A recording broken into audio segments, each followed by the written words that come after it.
Alright, recording is started, so here we go, Isle of Armor. So pretty much once you own it, I showed the event earlier when I was doing my playthrough of Sword and Shield, or Sword specifically. There's like a little event that's in here that ties into armor, but it's not like we'll go to armor station. It's trying to think of what I want to say here. That event you don't even need to actually have the DLC for. It popped up long before the DLC was out. It was just kind of like a tie-in event type thing to be like, hey, by the way, there's DLC for this game, so you should buy it. I don't even think there's any sort of tie-in for Crown Tundra, which is a little disappointing, actually. I love how the Corvid Night Taxi thing, it has like the black cab.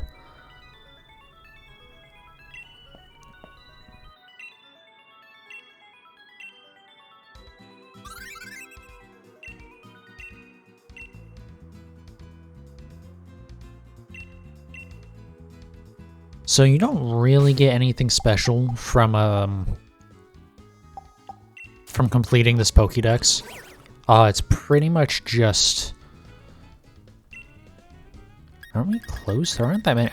No, there's like... Okay, yeah, there's like 200 or something in the Isle of Armor Pokédex, I think. But there are like some, you know, apparently 105 carryovers from the base game. Really? Zarude is in this dex? Huh.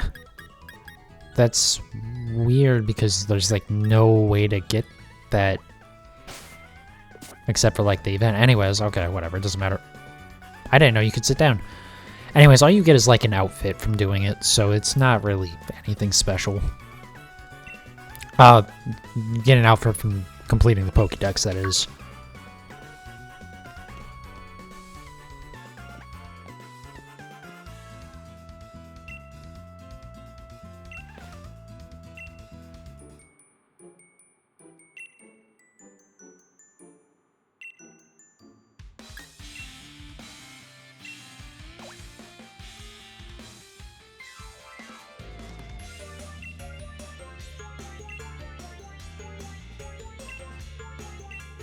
Forget what type if she... I think she's... Yeah, she's poison type.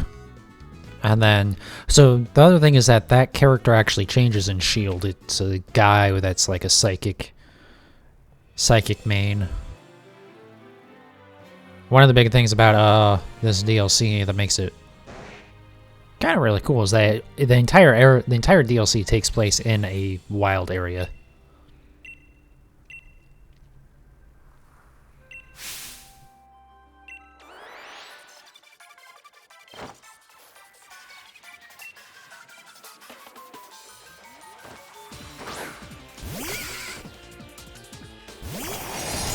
I'm curious what level they're gonna be. The other thing is that, so the levels of the levels in this DLC, they scale based on you. Kind of, obviously, as you can tell, because they like, it's based on like how far into the story you are, but it doesn't really fully scale properly, which is kind of stupid, to be honest. I just like, it's really close to getting it right, but it doesn't quite get it right. I guess we'll just use Sacred Sword.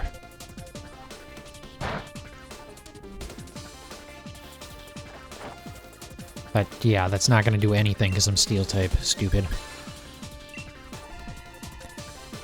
Yeah, I don't really know what to say about this. It's just more Pokemon Sword, really. It's kind of neat. I definitely prefer this DLC over the Crown Tundra. Pretty much the biggest thing about Crown Tundra is just that it adds a crap ton of legendaries, or adds the legendaries back, rather, that weren't included originally. But the fact that the levels, right, because she's psychic, wait, no, poison, why is,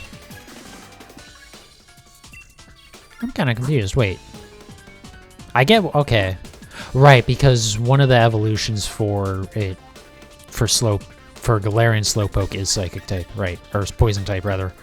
Okay. I was just very confused. I was like, I'm pretty sure she's poison type. And I know Venipede is not bug psychic. It's bug poison, I think. Anyways. But yeah, I wish they would have gotten the level scaling better, or just make it so that like it scales based off of like where you are the first time you enter. Because like, I literally just caught Zacian, and I haven't really used it at all, and yet I'm still like brokenly overpowered because I'm 12 levels over. And it doesn't really get better. I think it like caps out at like 65 or something.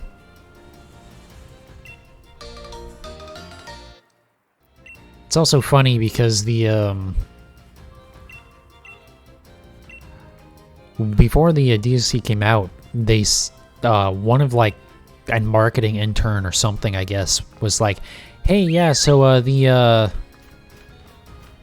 levels will scale with you no matter what, or like it'll scale as high as you are." And yeah, that's just a straight up lie. Not true at all. Because I think it was, I forget exactly what they said, but like it was like not at all accurate. What was that? Was that Chinchu? No, it's a Jigglypuff. I'm not very smart. Right, of course it's not Chinchu. That was not even remotely the cry. You would think I would know that, being it's my favorite Pokemon. Yeah, this DLC adds a lot of cool stuff. It sucks that it's, you know, DLC, and some of it is like stuff that should have been in the base game. But like, I don't know. It's not. It's not terrible, and I prefer DLC over having to buy a completely new game, like they used to do, with like the third versions, like Emerald or Crystal or whatever. But the other thing is that in order to get all of the content from the DLC, you actually have to buy the DLC for both versions of the game, so it ends up actually being more expensive too.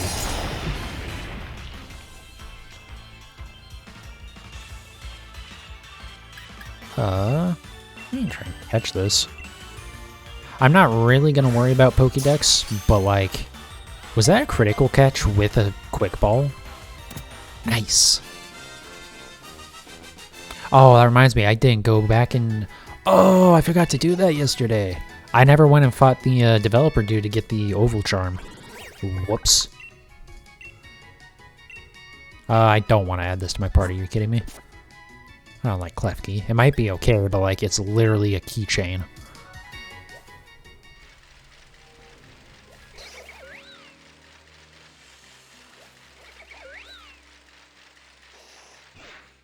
Oh, and this is another thing it added. It added collectibles, which is like, alright. It's not as bad as Crown Tundra. Crown Tundra has like multiple different kinds of collectibles, I feel like. Well, specifically it's the footprints, although they do kind of continuously spawn. So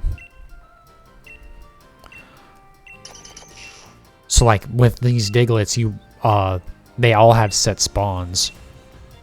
Whereas with the footprints in Crown Tundra, you can like kind of go back over the same areas and get them again.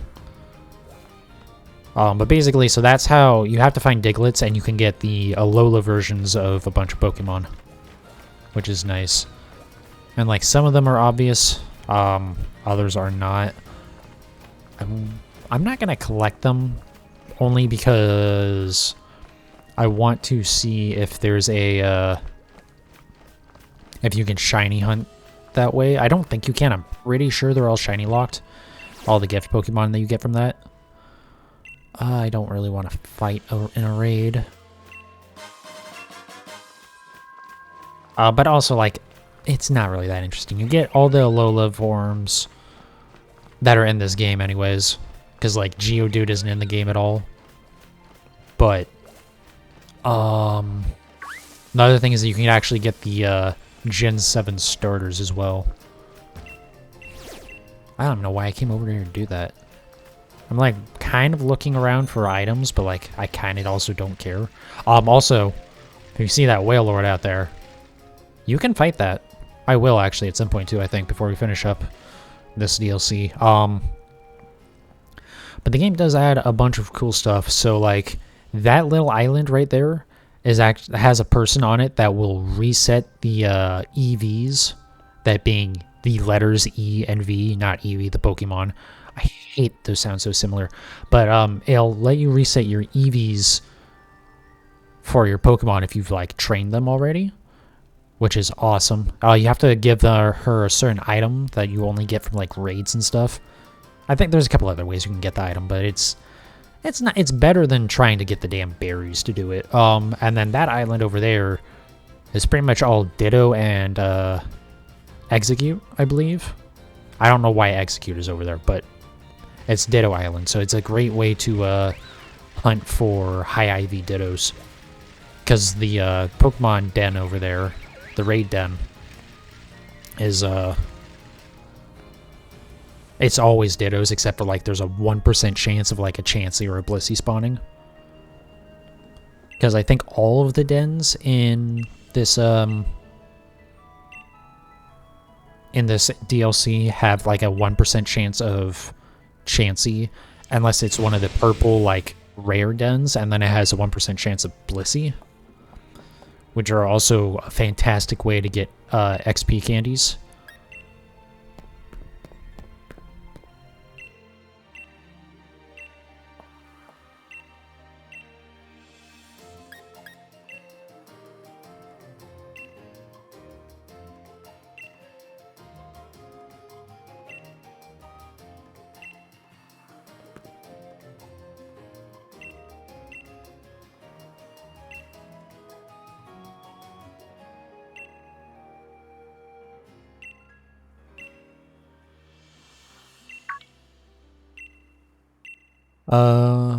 I know I kind of fucking went radio silent there for a second. I'm not really gonna pay attention to the story, because, once again, it's Pokemon story. It's kind of stupid. Although, I will say this, a little bit of story for this isn't too stupid. It's better than the main game story, and it's better than the Crown Tundra story. Now, to be fair, beating those two stories is not a difficult bar to pass, but, you know, it is good. I really did like this DLC, I'll be honest. I think I've said it a couple times, but I don't know. I feel like it was, if you consider that it was, you know, $15 effectively, because it's like $30 for the expansion pass. The only thing that sucks is that you can't buy just Isle of Armor, you have to get both DLC. But, I don't know, I really did enjoy this. It was more Pokemon Gen 8. I didn't really hate Gen 8 at all. Is that?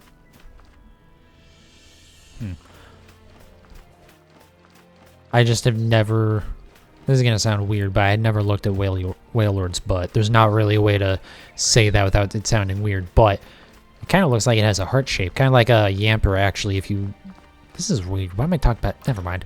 We're moving on from this. This is weird.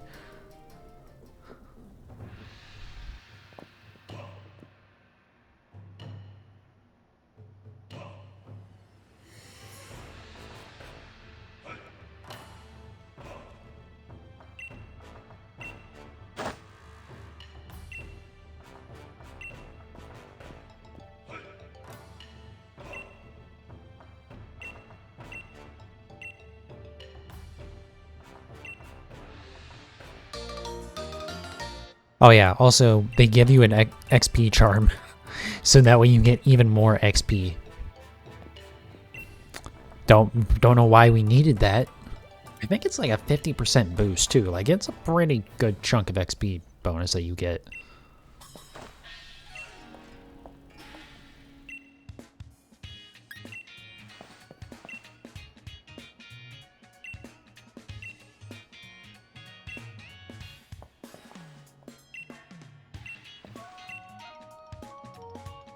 Alright, I think I can go over here to heal. Yes, okay. So yeah, because this is all in the wild area, there isn't really a Poke Center. Alright, and there's this thing. So basically this little a robot thing. It basically lets you get rare items. You basically put items into it and you can get rare items out of it.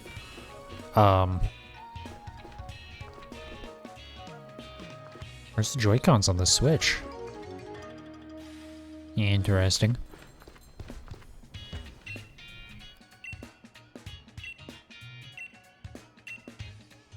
Primomatic, okay, yeah.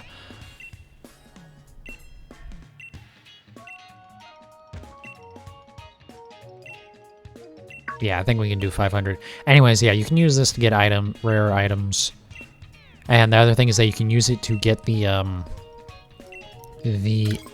apricorn balls, which are from, like, Gen 2. If you remember, in Gen 2, you can actually, like, give apricorns to Kurt in Azalea Town, I believe. And he can give you special Pokeballs. And this is how you can actually get those in this game. But they are also extremely rare. Yeah, we're healed up, so I guess we can battle. Let's go ahead and save real quick. It doesn't... Obviously, we're not going to lose. We're over-leveled at the time being.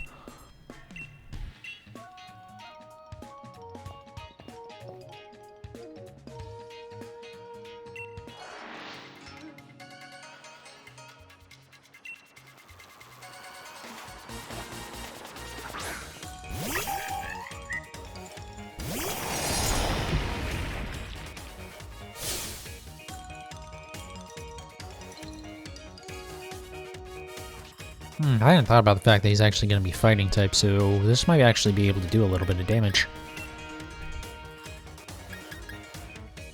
Good news is, I think my fighting move should also still be fine.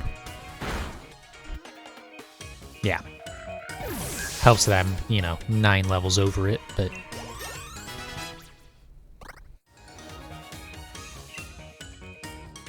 Oh, no, he's not all fighting type, though. Okay, we'll keep Zacian in there. I'm really kind of fine if I just kind of smash through this, because who cares?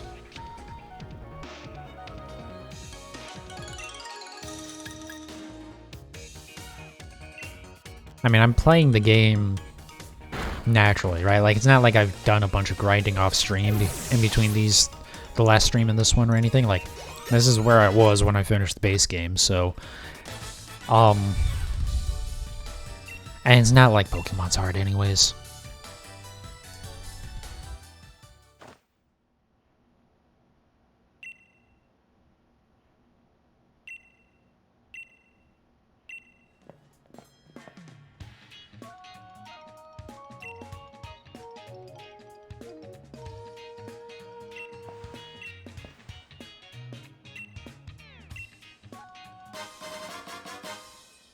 Alright, dojo uniform. I believe you put it on right now. You know, I just thought about this. Kind of weird that you just change in front of all these people. It's a little weird.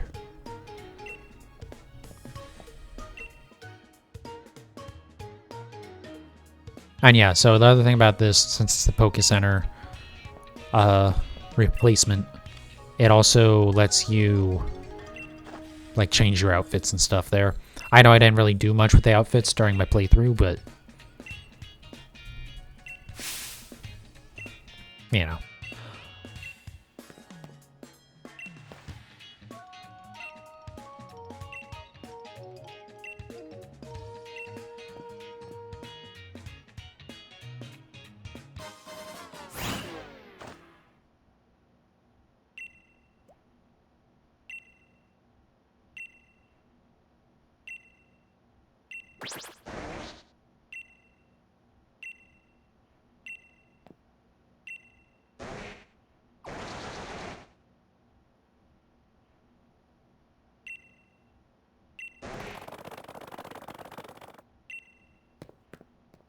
Yeah, this DLC is a little bit goofy, but also, like, I don't know.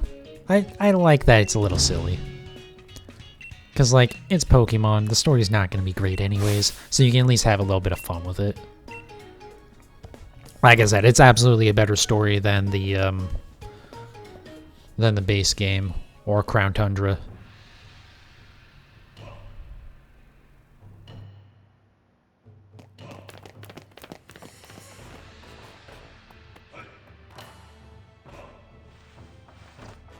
Yes, we will change back into the usual clothes because I don't really care. I do like the hairdo that you get from that, though. I actually use that on my, like, main sword, character. So yeah, you see here, he's actually playing, so I guess that's why the Joy-Cons are missing, because usually he's over here holding them. He just wasn't in that situation. Anyways, okay, again, did not know that you could sit down. It's also really cool that it changes the camera so it shows the game. But anyway, so yeah, that's actually a Pokemon Quest, which is a dumb little... It's mainly a mobile game, but you can actually play it on the Switch, which is neat. There's not really anything else to do in here at the time being.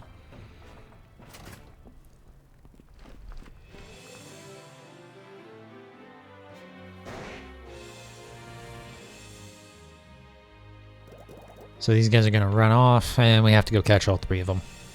So they're basically going to be running around. I don't think it's the full wild area or anything. I think it's just this little section here. This zone that I just showed. But you see this lady over here, if you talk to her, you can actually customize the bike. So if you look at this, we have like, this is the default outfit and stuff. Change. And then so you can change your outfit, which basically it just changes your colors of what you're wearing. And then you can set your bike to either white or black.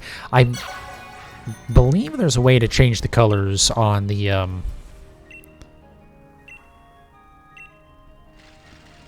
change the colors normally, but like they don't look as cool as this, and they don't have that trailing effect. Change my outfit. Run colors.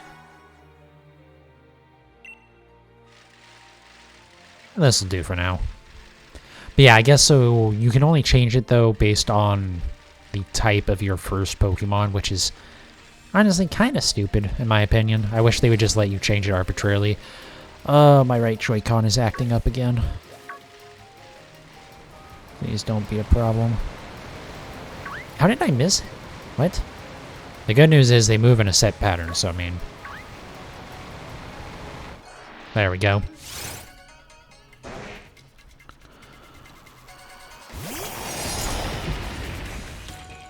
So...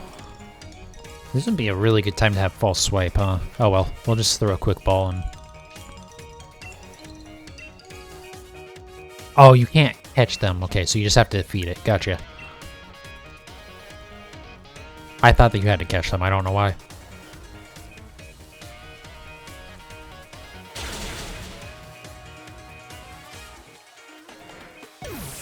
I really like, honestly, there's kind of an attention to detail with this DLC, which is missing from, like, the other, you know, the base game and, you know, the, whatchamacallit, the other the Crown Tundra DLC. Although Crown Tundra isn't as bad about it. In fact, maybe I'm just not... I don't think too highly of Crown Tundra, so I'm probably just, like, misremembering. But with, like, with that right there, where you try to catch the or the Slowpoke, and it says this is, you know, the Dojo Master's thing, or like that text right there, where it's like, hey, it's this fast Slowpoke, so, you know, you need to defeat it so you can get the uniform item. Like, I just feel like if this had been in the base game, it would just be like generic text there. It would just say, Slowpoke appeared, and then if you try and catch it, it would just say, you can't catch this right now. Maybe I'm wrong. Again, maybe I'm just, like, not remembering from the, because I didn't think too highly of the base game. The thing is, I didn't even hate the, you know, the base game. I was kind of meh on the Crown Tundra, but, like, the base game, you know, it was fun enough. I enjoyed it. It was a good game. Just, you know, it wasn't as good as it could have been, but, like, I'm really not expecting much from Pokemon. Why am I chasing it around? That's stupid. I should have just sat in one spot and let it come to me. Anyways. But, like, it wasn't terrible or anything. But I don't know. I really enjoyed this DLC. I don't know.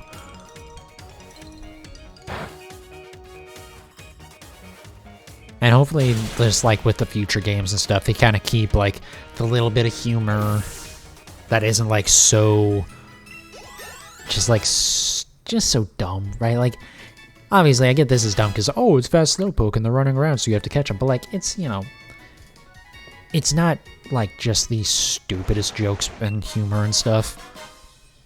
Like, oh, Leon always gets lost. Did you know Leon always gets lost? Oh, hi, Bouffalant. It's just like stuff like that, you know, wasn't very, it was like attempts to kind of be funny and quirky, but it did not land at all.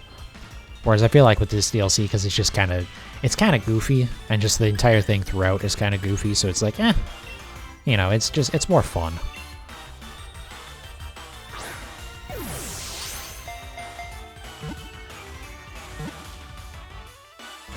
Oh.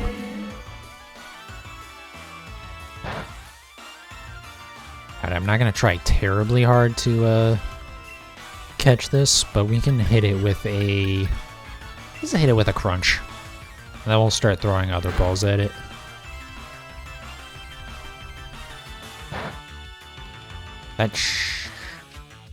No, right, because that's a... So now it's going to have to cool down to use that. Right before its next move. Anyways. I don't have any Dusk Balls, do I? And Timer Balls are nowhere near effective yet. You have to get very deep into the battle before Timer Balls are useful. Like, 20 plus turns before it's, like, better than some of the other options. I'll try, like, one more, and if this doesn't catch, then I'll just knock it out. Alright.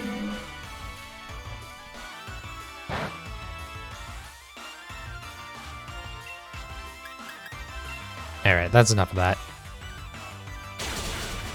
Again, since it's like getting the Pokedex completion really doesn't matter, because like you don't get like a second shiny charm or anything. Might as well just like I'll try and catch stuff like the first time, and then if it wants to put up a fight, I don't really need it. This party will probably not change other than like adding the legendaries as I get them. Like, for instance, when I get at the end of this DLC... Oh, damn rock, that's actually good. Even though I already have a bunch of them. But when I get to the end of this DLC, you know, I'll add the legendary from this. When we get to the end of Crown Tundra, we'll add the legendary from that. Not that it really matters, because we'll already be,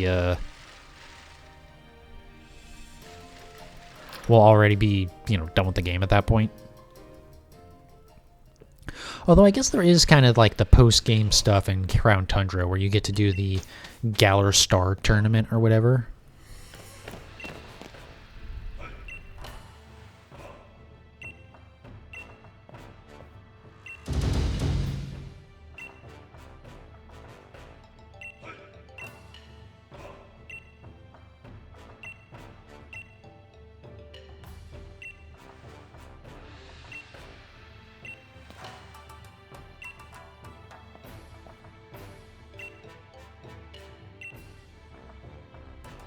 Oh yeah, and you also get so at the after Crown Tundra, or after the base game rather, sorry. Why the hell does that Bulbasaur seem like it's shiny?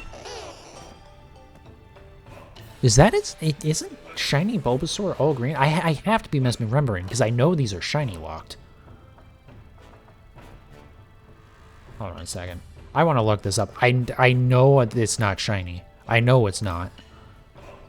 But my brain doesn't want to accept it, and so now I have to look it up.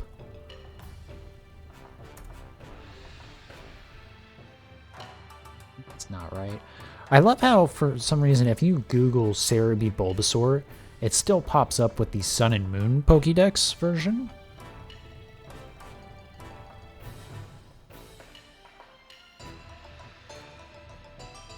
Am I going insane here? No, I think the like actual shiny version is like an even lighter green. But I swear to God that like it doesn't help that the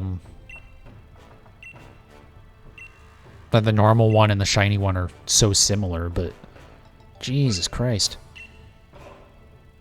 Okay, so it's not completely my fault why that seems almost shiny. But anyway, so yeah, at the end of the base game, you can get the Charmander. And then this is how you can get one or the other starters. I don't remember, honestly, how you get... See, now that looks... That is, like, obviously more like the version on Cerebi. Which makes sense, because the version they're using is from the Pokedex, actually. I'm just going to send it to the box, because I don't really need it. I was very curious, because, yeah, like, shiny Bulbasaur is all green, but it's a different shade of all green. And, like, in this room, I guess it looks like... I don't know, because... anyways, I'm going to move on from that topic. It's just my eyes playing tricks on me, because I'm a smooth brain. But anyways, yeah, as I mentioned there also, so like the Charmander you get at the end of Sword is a, whatchamacallit, it can get Gigantamax, or Gigantamax, however you want to say it. And then, yeah, the starters that you pick here are also able of doing that. Instead of, like, if you just import them from a Pokemon Home, they won't be able to do that. If they're from, like, a previous game. But, oh yeah, there's also a special move trainer here. God, there's so much stuff. So, I kind of glossed over what he was saying there, but there's also a way added in this DLC that you can actually, even if you catch a Pokemon that, as a Gigantamax form, or Gigantamax, I think that's probably the correct way, right? Because gigantic, Gigantamax. Anyways, if you catch a Pokemon that has a form like that, but that specific one isn't capable of doing that, you can give it the Gmax Soup, which will let it do it.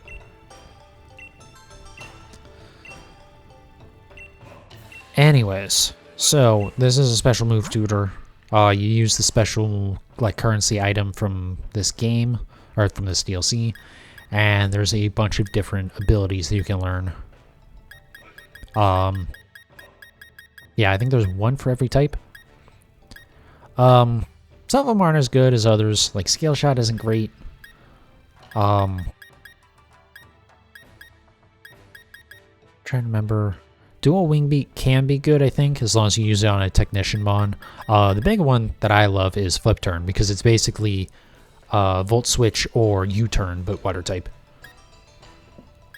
And then I believe Grassy Glide is kind of busted with a Rillaboom, if you have like the right setup on it. Because it gives you, it's basically, it makes, if you're on grassy terrain, you basically have Quick Attack. Anyways, what do I need to do? Do I need to go talk to him about...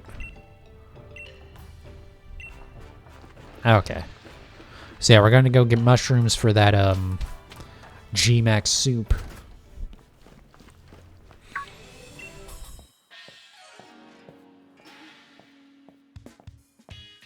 And this lets you explore the island a little bit more, even though, actually, it doesn't... Like, you're not boxed out from exploring anything. Like, right from the get-go, you can go anywhere on the island, I believe. But this does kind of help you explore a little bit more and be like, hey, you should go over here.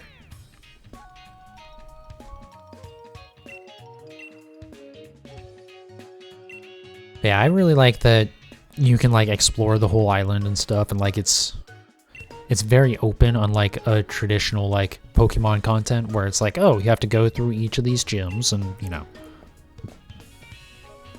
Sorry for burping into the microphone if that got caught by it. I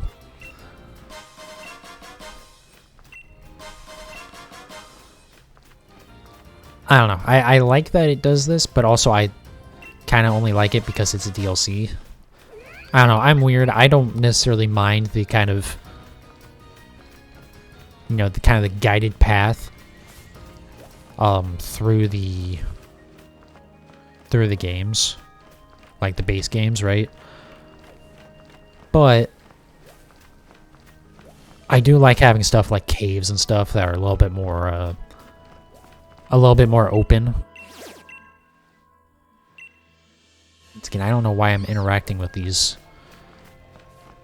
raid dens when I'm not going to do them.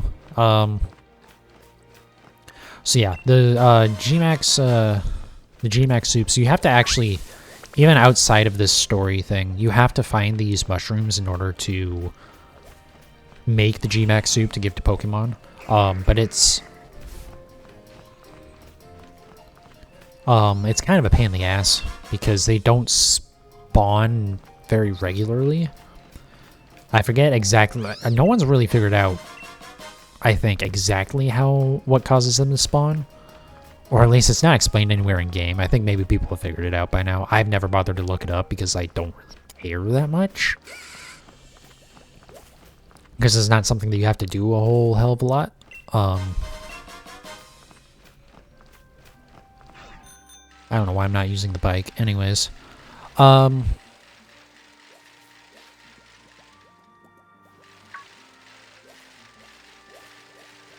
don't know, it's kind of a pain in the ass, and I guess that's part of why I don't do it a whole lot, is because it's a pain in the ass to get them.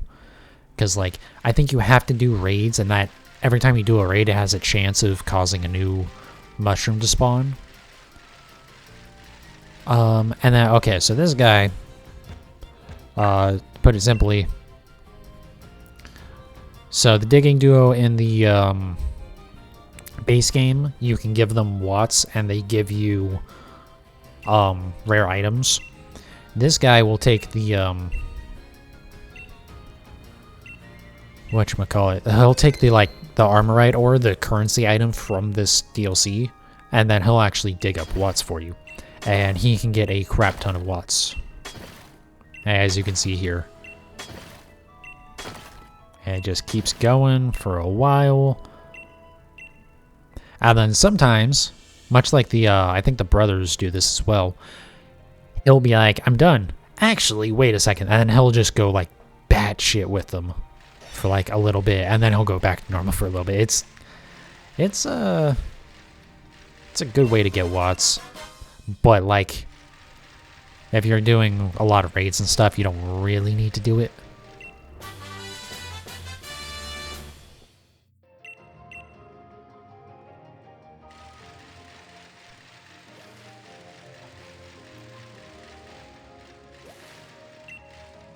Alright.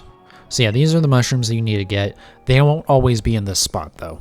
Like, they'll spawn in that forest, and they'll spawn in this cave. I believe they spawn in this cave. I don't remember if they spawn in the other caves as well. I have to double check that. But for sure this cave, and for sure the forest.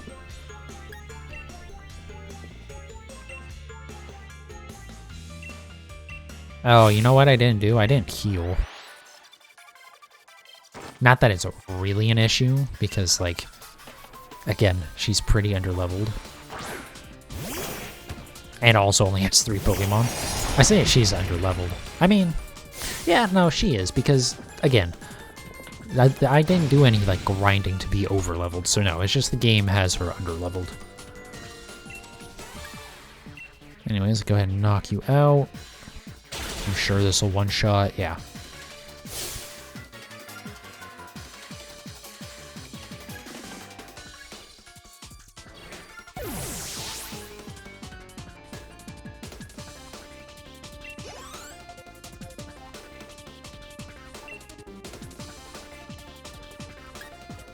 Coughing is just poison type. Does she have Galarian, or... I guess it's coughing, not wheezing, right? So they're both not. Anyways. So this is like the Eternamax cannon that Eternatus has, and that if they're Dynamax, it does more damage. But in this case, it's still base 100 and it's stab, so you know, it's still pretty good.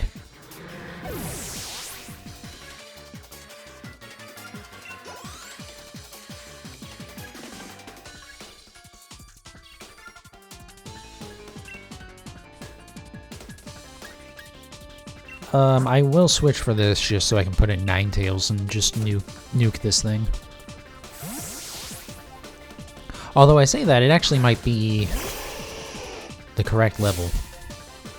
See, so that's the weird thing about this, right? So my Pokemon are the correct level, except for Zacian, which is like just like over leveled because you catch it at level 70.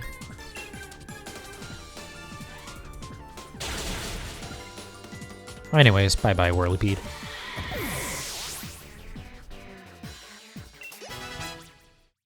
Is Type Null gonna evolve here? No, Type Null is a friendship evolution, isn't it?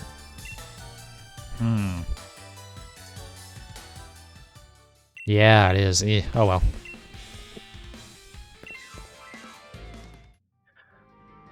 I might end up evolving that by the end of the playthrough anyways. Or by the end of, like, Crown Tundra anyways, because just by, like, running around and you having it in battle and stuff, it's, you know, you...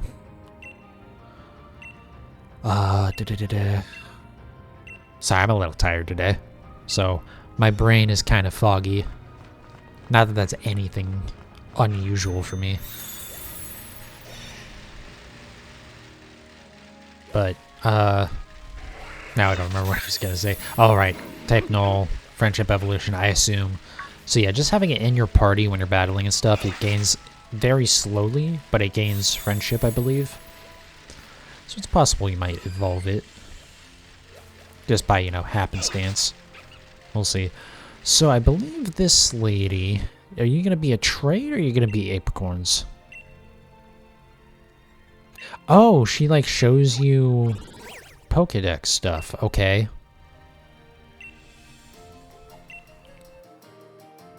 That's like a waste of 100 watts. Okay. I forgot that's a thing.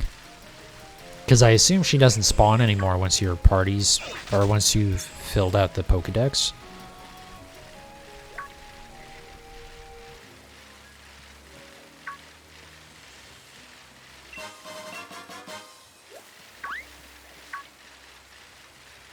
I really wish I knew what the cause of the stuttering that I see in my OBS preview sometimes is.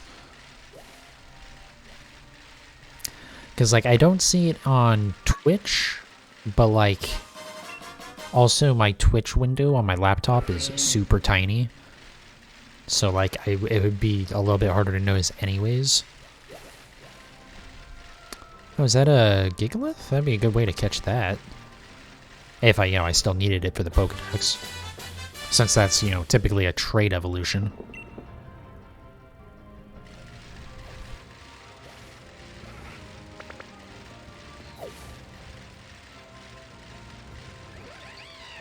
God, it's gonna suck to do the, do all the trait evolutions when I eventually want to do them for, the shiny decks. Because, like, I already have that, that Graveler that eventually I'll need a trade to turn into a Golem. Oh, you again. Go away. Anyways, I know I could have gone back the same route that we, like, came over to the, to that cave, but, like, it's more fun to explore a little bit more of the island, right? So it's something I like about, like, these caves is that they're just, like, they're not like the Galar mines or whatever that were just, like, just a straight path with, like, two tiny little branches that don't really go anywhere. They're just dead ends. Like, you can kind of travel around in there and you can go to different exits and stuff. It's a lot more similar to, like, the classic caves and stuff in Pokemon, which... That, more than anything, I hope they bring back in future games, because... I guess we'll knock you out. There's no reason not to. Just because, I don't know. Again, like, I don't mind being kind of guided and, like, having to go to, like, each gym and, like, having to do them in order. I don't mind that at all, really. But having the caves being so boring is, like, boring. So, I don't know. It'd be nice to see that. See that be a thing that continues in the future. They at least carried it through with Crown Tundra. So we'll see. And, I mean, Legends Arceus looks to be I know it's not like proper full open world, but like it's, you know, kind of area based open world. So kind of like, you know, a bunch of different wild areas basically. So we'll see. But the thing is, Legends Arceus isn't really like a core Pokemon game. It's like a spin-off kind of. At least I hope it is. I really hope they don't do that style game in the future for like all of like the future like mainline games. I'm definitely interested in it as a, you know, offshoot, but I don't want that to be like the style of all the future games.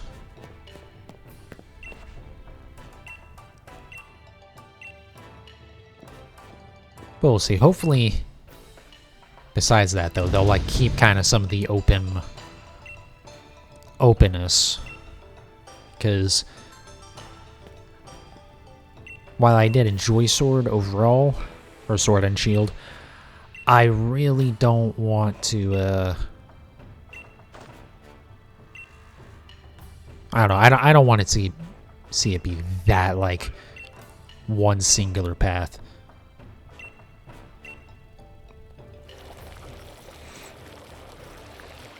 I like how this soup has, like, the G-Max effect around it.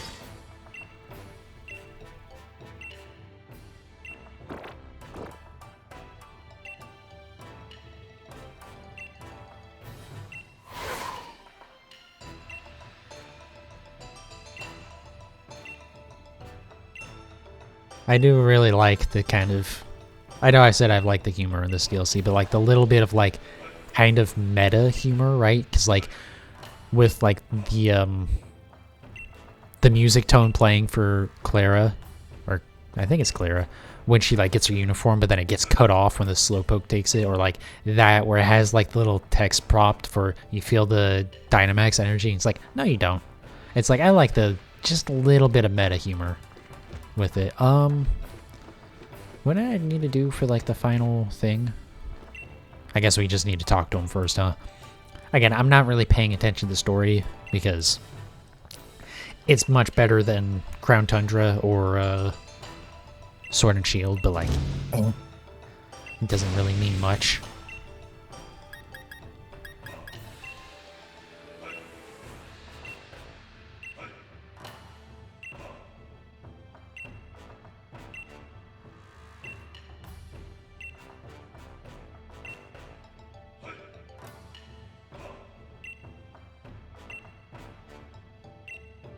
Oh, so I'm sure you can pick up enough from what you know, from the text that you can see before I skip it, that you can figure out kind of what's going on.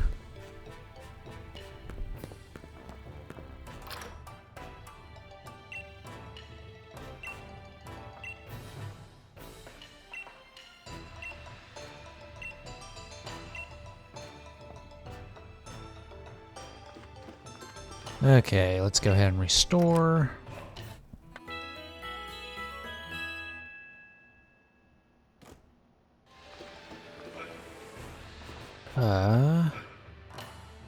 Alright, there's nothing I really need to do over here.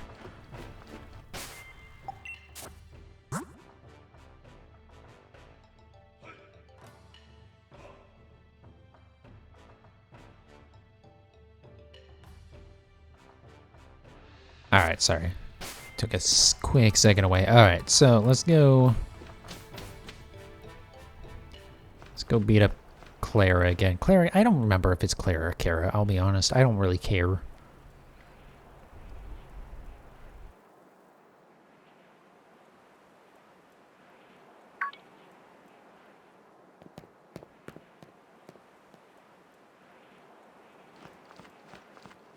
Let's go ahead and save too real quick.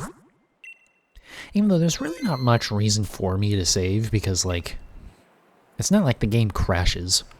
And it's not like I'm gonna lose. And even if I do, I won't, like, reset. I'll just... Because, like, you don't really lose any progress when you lose, right? You just have to... I think you lose a little bit of cash and that's it. So, like, eh.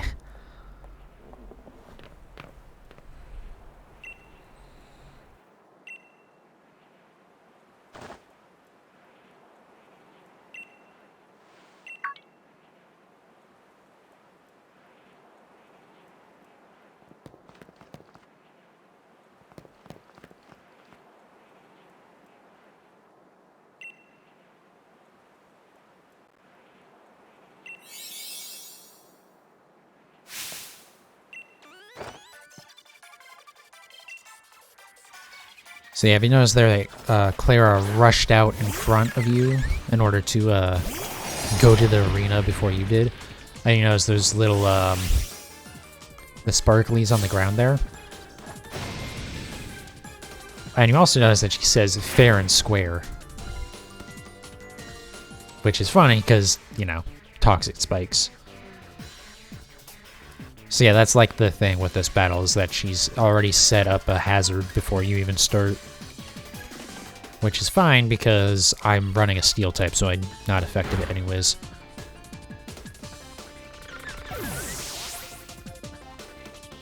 And then, against Avery, which is her counterpart in Shield, it's actually, oops. It's gonna be, whatchamacallit? Oh, it is Galarian. Okay.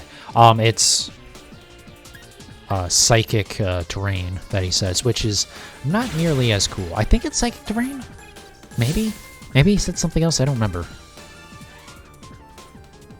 Now that I'm thinking about it, but I remember it just not being as interesting as Poison Spikes, because, like, that's, you know, an interesting thing. It's like, oh, there's spikes set before you even start the battle, so you kind of have to think about what you want to do. Except that I'm leading with a steel type, so it doesn't matter anyways, but, you know. It's just... I don't know, I thought it's a kind of neat idea. I wouldn't say it's a neat idea, but it's not, you know, just a normal Pokemon battle, which is nice because, let's be honest, you're pretty much always overpowered, so... Alright, so here is Galarian Slowbro. So I believe,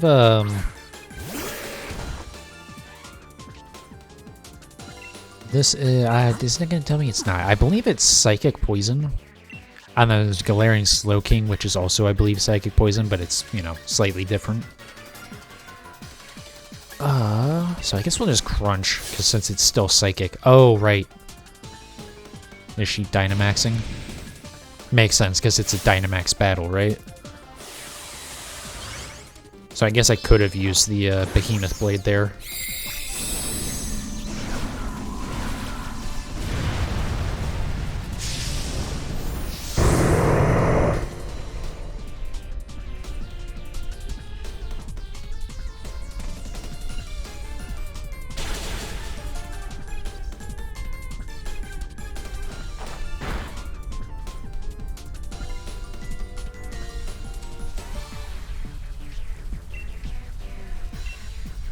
Yeah, just a little bit over-leveled for this.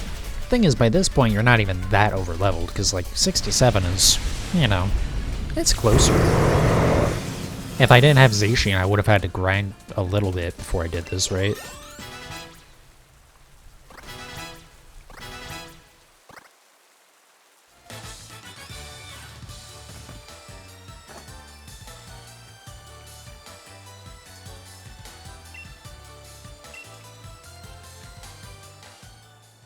Oh yeah, I forgot to change the, how often those labels appear. Also, I also still need to, like, change the text on them a little bit, just to make them a little bit more sensical, but...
Alright.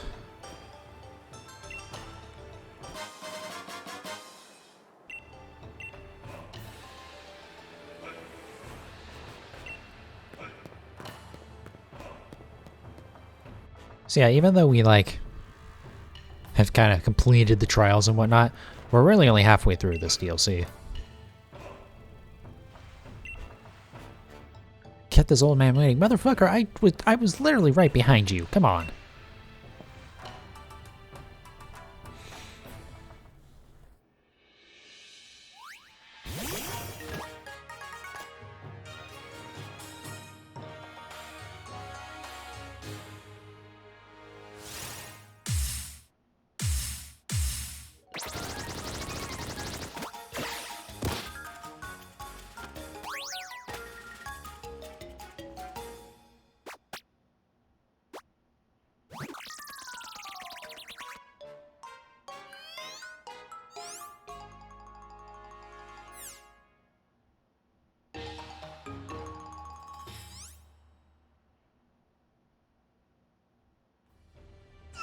There we go.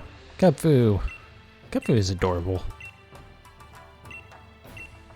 Also, it's one of only a couple legendaries that actually evolves as well.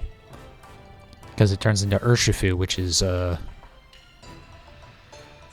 has really cool typing in either water fighting, I believe, or dark fighting. Because you can actually pick which form it has as well, which is really cool.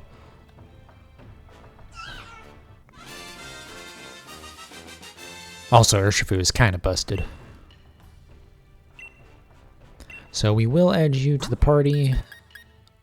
Rillaboom is here to stay. Kind of like having Ninetales, but also I have a fire type move, so... And I don't really have ice or electric types, so Ninetales has to go, which is kind of a shame.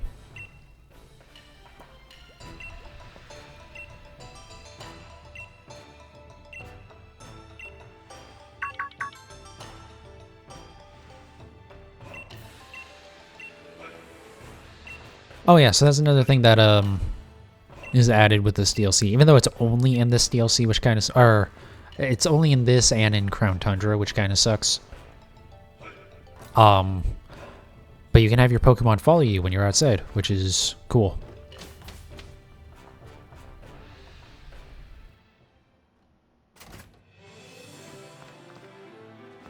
So yeah, look at that. Zacian follows behind you. Or whoever's in like the lead Pokemon in your party will follow behind you.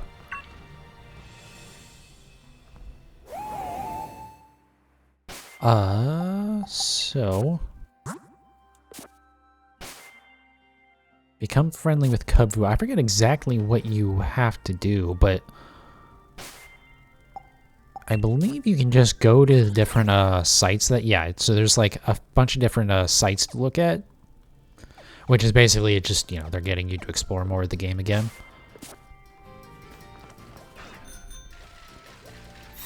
But if you do all those, I believe that's enough. But I also don't think you have to do all of them. We'll just go around this way. The other cool thing about this DLC, even though it's a little annoying, as you'll see in a moment here, is that the you can use surf around the whole island. Like you can go anywhere around the outskirts of it, which is cool because there's a bunch of little islands and stuff. What's annoying though, as we'll see in probably a second, maybe there we go. So they had Sharpedo with this DLC. I just ran in that wing goal because I wasn't paying attention. Here's the thing, so that Sharpedo will outrun you eventually. It will eventually catch up. They will always spawn. There's no way to make them not spawn. There's no way to outrun them, really. I mean, there's ways to, like, outmaneuver them, and eventually they do despawn, but, like, I don't know, it's really annoying they added, like, all this, like, ocean area that they clearly want you to explore, because there's a bunch of little islands and stuff, but then they actively punish you for exploring because you're constantly fighting these Sharpedos. It's really annoying. Like, it'd be nice if, like, a repel worked. Repel doesn't work against them, which is really stupid. Especially because what the hell else are you supposed to use repels for right now? Anyways, so, you notice here, fan Rotom. So you can actually catch Rotoms here, and they'll have their different forms. I actually forget exactly how you change the forms for Rotom in this game, because I've never had to do it. Oh my god. I was not expecting you to chase me. I didn't really care about catching you. Anyways. And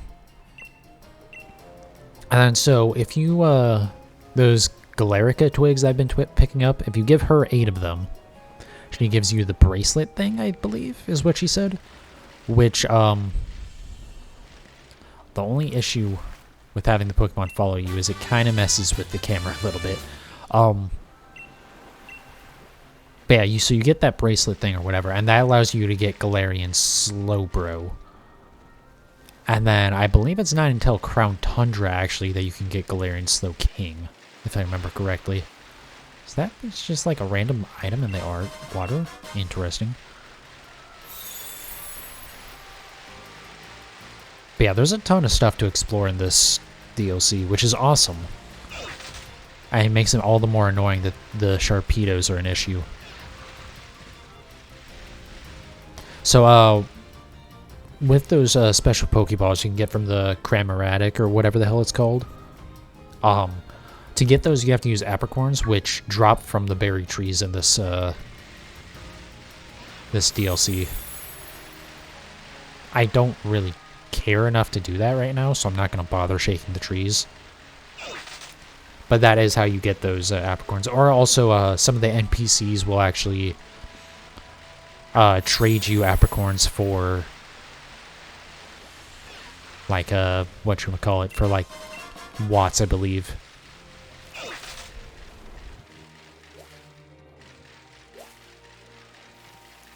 Alright, Zoroark.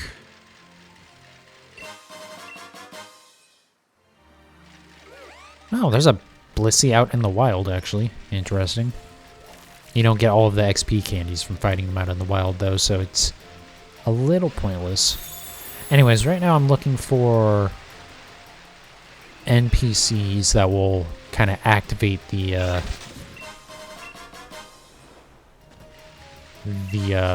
like, viewpoint spots, I guess, it would be the best thing to call them, for this, little, mission we're doing. Yes. Enjoy the view in all of this fog. You can't see anything. What the fuck? I should have done that. I should have messed with the date until it was like a bright day. Whoops. Because it is, like, kind of neat to see that. But I guess it's not that neat either. Let me go ahead and actually just fast travel up here. I don't really need to run around the whole area. And give me 1 second, actually. I'm going to grab another energy drink, so I'm not even going to bother doing the intermission screen. Actually, I still have a little bit left. Hold on.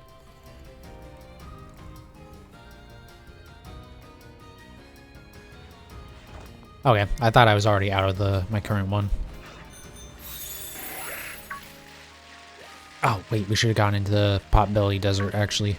Or Potbelly or Pot Bottom, actually. I don't know. That was the wrong selection. Oh, interesting. Okay. So if you do that thing with her, if you do, like, the Pokedex entry thing, it actually lists it as a recommendation. I believe if you do those recommendations, you get, like, bonus XP or something. Okay, it's Pot Bottom Desert. Let me go ahead and yoink that real quick. That actually might be helpful, because I still need to make my shiny Eevee, I believe, is what I need to make or I need to give it the Gigantamax for my Pokédex, or for my shiny dex. Because for some reason the Pokédex tracker that I'm using, like, lists Gigantamax forms separately, which is weird because, like, I don't know. I don't... Like, I just consider, like, I need, like, a Charizard with the Gigantamax form. I don't need, like, a normal Charizard and a Gigantamax Charizard. I don't know. Oh, hey, that's really convenient. I need a Protector, but, like, I could also literally just catch Rhyperior, which is the only thing that uses Protector, I believe. Where's this dude that I need to talk to? Oh, watch, he's probably right next to the entrance, huh? Or she, I don't remember which it is. Oh, yep. Sure enough. There she is.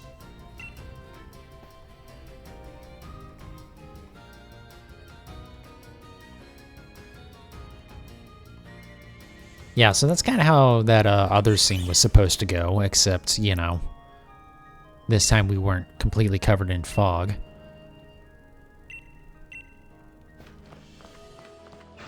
Alright, hop on the bike. Let's head over to this area up on the hill over here.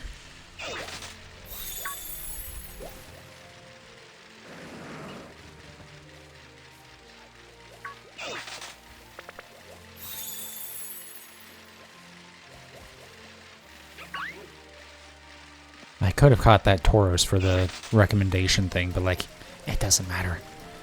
Again, I think all you get is you get slightly more XP. It doesn't affect anything else.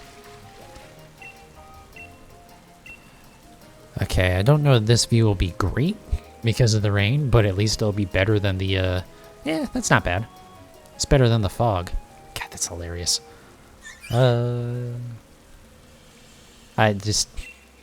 I'm very surprised that it doesn't, like, automatically clear the fog for you.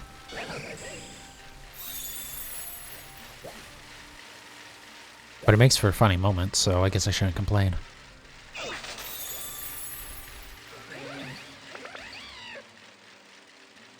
Alright, now where is the person in here? Did I grab the Pokeball over here? Was there even a Pokeball over here? I'm misremembering that. I might have just been thinking of that, Ditto. Or not Ditto, Diglett.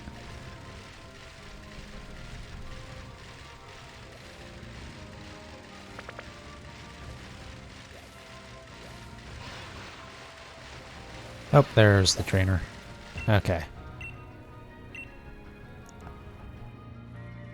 So I think I could have gone back to talk to Mustard before that. Before doing this one. I think we already had enough friendship, but now for sure we do.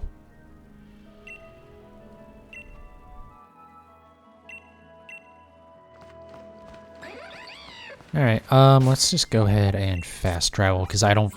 That is the one downfall of the caves, is it's very easy to get lost. And I haven't been playing enough to remember exactly which exit I need to go out of there. Especially because once I got turned around with the other thing. Oh, so you can kind of upgrade the dojo a little bit by giving Honey a bunch of watts.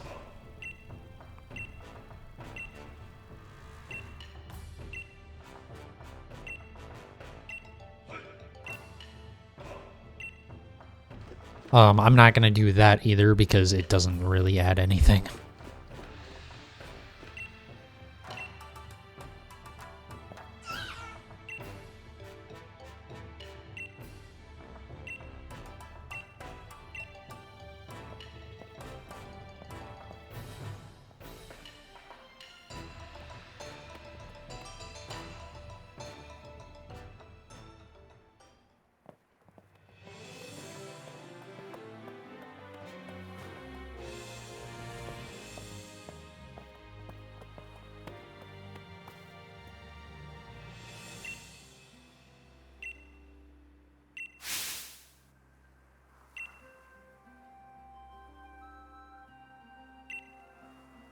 Alright, so yeah, so this is how you choose what type your Urshifu is going to be.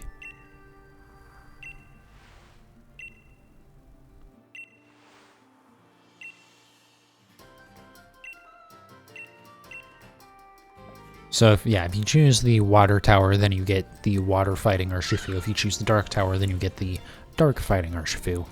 I will do water just because I like that typing form more.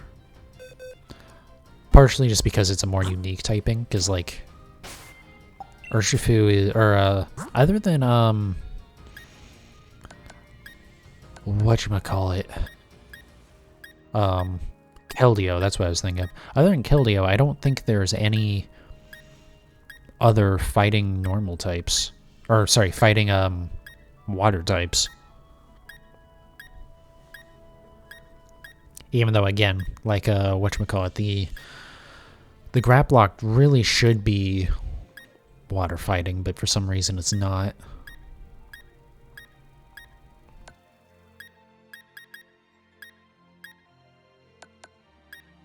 Alright. So yeah, EXP, why that's a thing, I don't understand. I really just kind of don't. By type. Oops. Let's go back up to the top. So we need to level up Kubfu. That's really annoying, actually. Because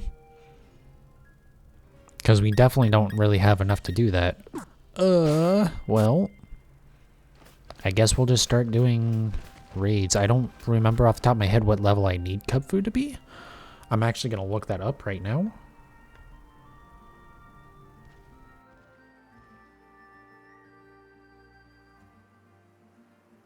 I don't know why I'm doing this on my laptop. It doesn't matter. I can do it on my desktop.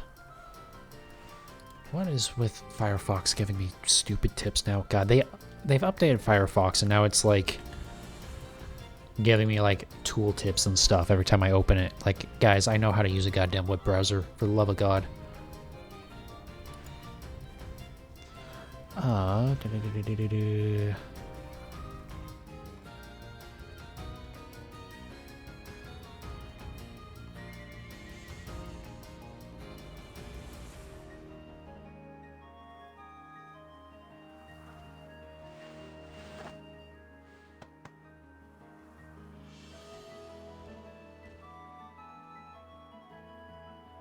Okay. Oh, he's only...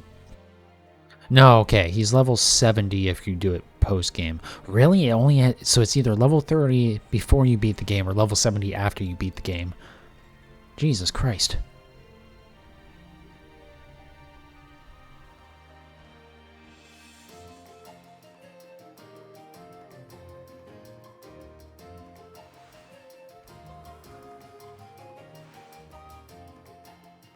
Okay, so we will probably need to get up to level 70 because we have to beat his Kubfu. Okay, that's a little annoying. Oops, sorry. Hit the box that my microphone is set up on again. Okay, well, let's hope we find like a Blissey raid or something because we're gonna need it. God, this Joy-Con is on its last legs right now. I'm not doing that pointing down the camera. I am not doing that. Alright,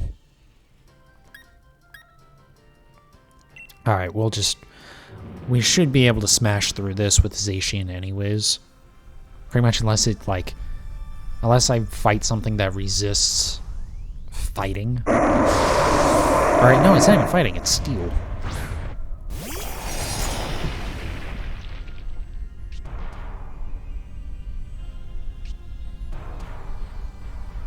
God, I forgot that I might have to do this. That actually kind of sucks because I was really hoping to beat this DLC tonight and just like have it done. And it's kind of looking like that's not going to happen if I have to do a bunch of grinding. Really wish I would have known about that beforehand. I could have done some grinding like last night or something so I'd be ready for this. I was kind of thinking about doing that anyways because I wanted to do more of the Battle Tower stuff. But, you know, if it's gonna... I don't know, I just... wish I would have known about this. Oh well.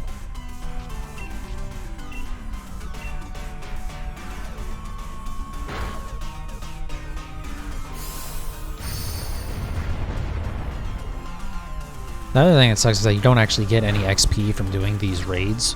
You just get the candies. But I guess we can catch stuff in here too, so... not the end of the world.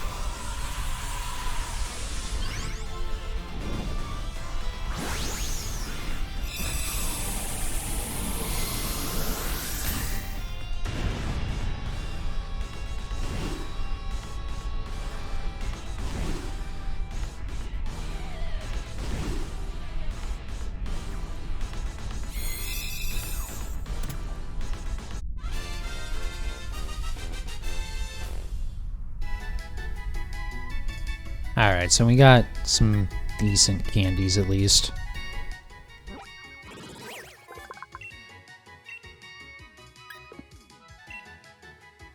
So what I will do is... So it's level 13, we need to get up to level 70. How many rare candy do I have? 4. Ugh. Alright, well, we're just going to go ahead and use these because this is the only time where they'll be even remotely useful anyways. Oh, I got it a couple levels, actually. I guess this is part of why they give you that XP charm, huh? Not that it's going to be helpful in this case. Don't care about Scary Face.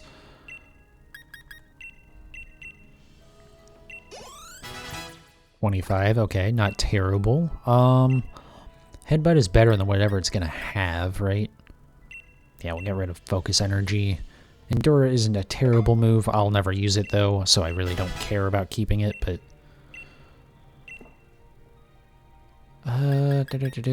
Brick Break is really good. Yeah, I don't really care about Rock Smash. It's not powerful enough for me to keep it, even over Endure, because at least there's like some situations where I might use that.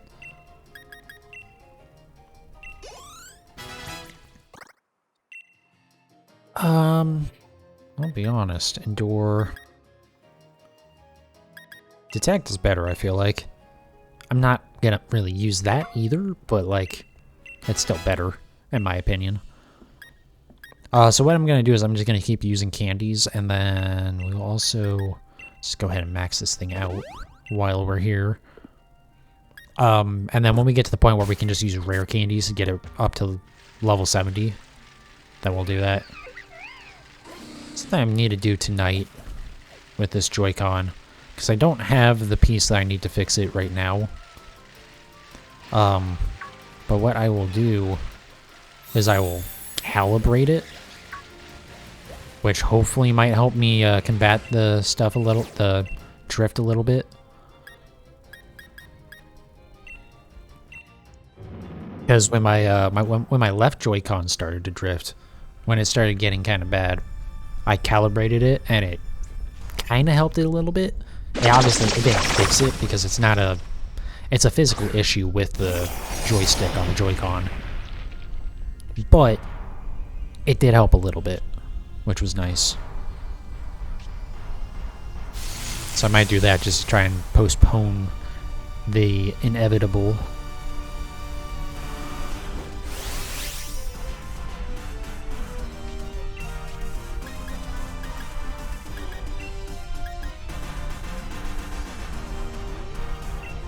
I'm sure this will have some... Actually, no. I was going to say, I'm sure this has, like, some sort of, like, you know, damage on contact. But because it said electric terrain, it can't have that ability, so... Perfect.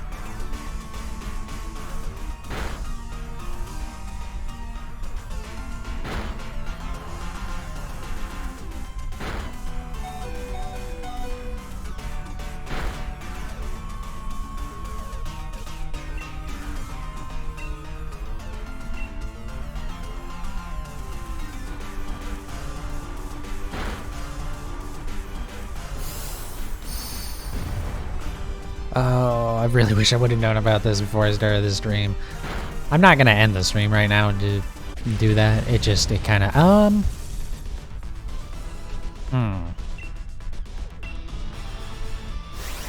I could, I guess,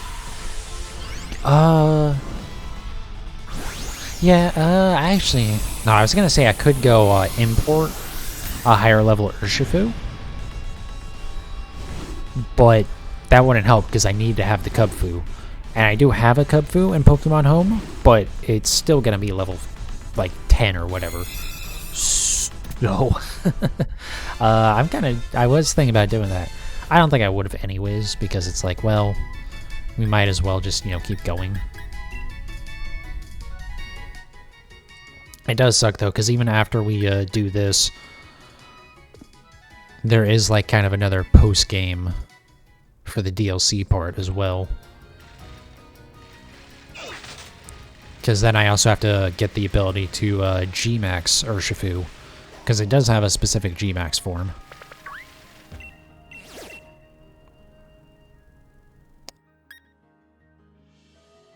Whatever, we'll just do it. We're not gonna lose to a Barboach. I almost forgot what the name of it was before I said it. Though, the fact that we're going to have a Soul Rock is not going to help at all.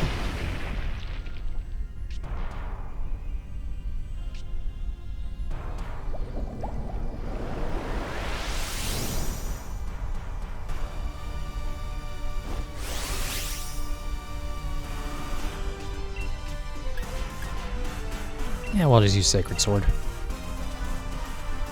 I love how I keep on fighting stuff where my really good move isn't going to be as helpful. Although, we're already taking everything down to the health gates anyways.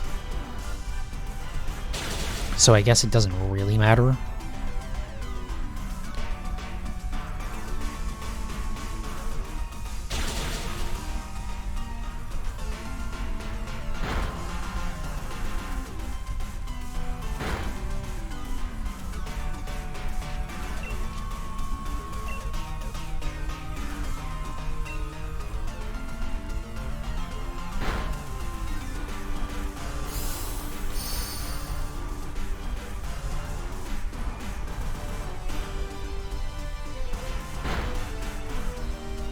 I'm gonna be honest, I didn't know that Soul Rock had Psychic. I knew it had, like, some rock move that did damage. I did not know that it had Psychic. I don't think I've ever once seen Martin use Psychic. Or Martin and his goddamn Soul Rock. I've never seen them use Psychic. That is... It's really annoying because if it would actually ever use that, it would actually be okay. But 99% of the time, it just uses Cosmic Power, which isn't helpful because then the raid Pokemon just resets stats anyways.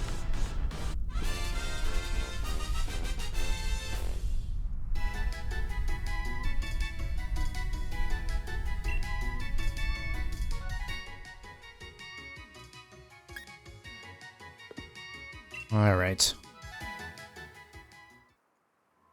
I guess on the plus side of me doing this, I'm at least actually playing Pokemon right now. Well, kind of. I guess the raids aren't completely, like, playing Pokemon, but it's more so than, just running around and skipping through dialogue, which is all I've done so far this stream, besides a couple of trainer battles.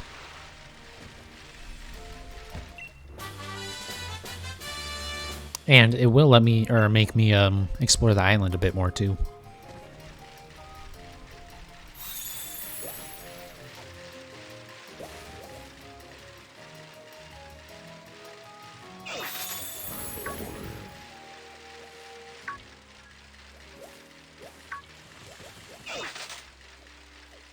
Also, you never know. Maybe one of these will spawn as shiny.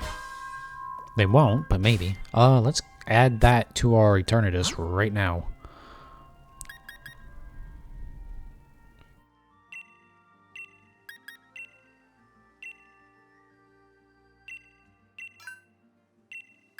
Okay, let's go ahead and use a bunch of candies on Cubfu.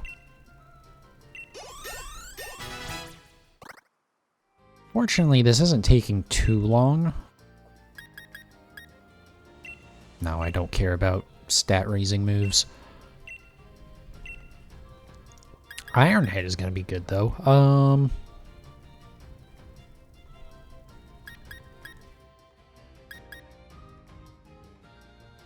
I mean, Air Lace is... you know what? We're going to replace Detect. I know I just put it to Detect on it, but, like, I'm never going to use Detect. It's more useful for me to have some type coverage.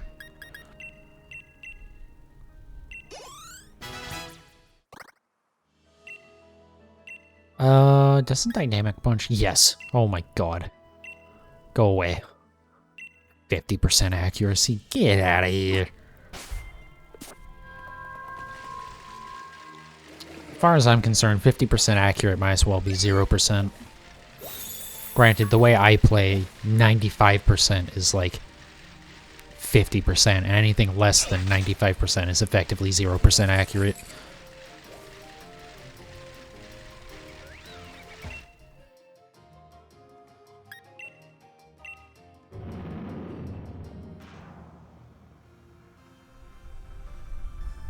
The nice thing about these raids is at least I don't have to heal in between them, because boy would that suck.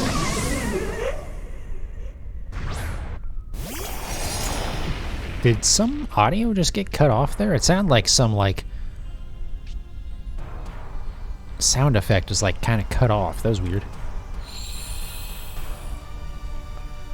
I hope this thing doesn't have solar power. Or solar beam, rather.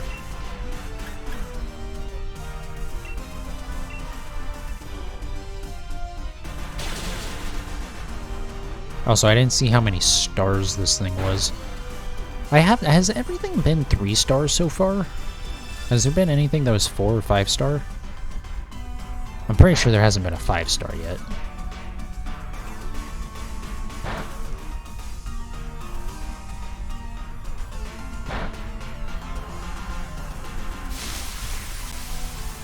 I'm just curious if maybe you can't get 5 star or 4 star raids to spawn until you like complete the DLC. Because like that's how it is for like the base game, right? You have to actually beat the game before 5 star will start to appear. That's actually perfect because now it's health gate or the shields, and effectively the health gating is down, so that way I can just nuke it down with Behemoth Blade.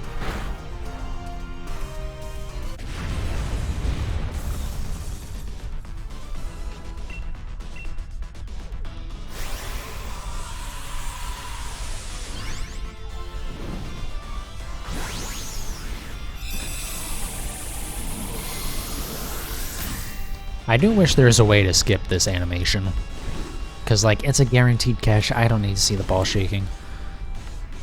Just like some sort of accelerated animation for this. But I suppose it doesn't matter, right? Especially if these raids don't come back in the future games. I really hope they do, at least in, you know, some way. I don't want to be exactly like this, because these aren't particularly brilliant, but I do hope they at least move forward with this idea and keep like trying it, because it definitely has potential. Especially being that it's like it's co-op and you can, you know, do it with people online and stuff. Did this one respawn or did I just run by it? Huh? Hold on a sec. No, the date didn't just change over or anything. That's a little weird. I swear to God, I just did this. It might be one of the other ones, though, but... Oh, Miltank. This'll be pretty easy. And then after this, we'll use candies again.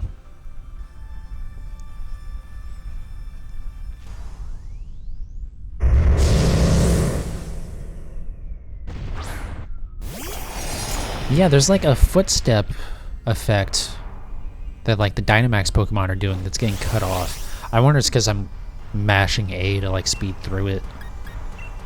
It's very possible that's what it is.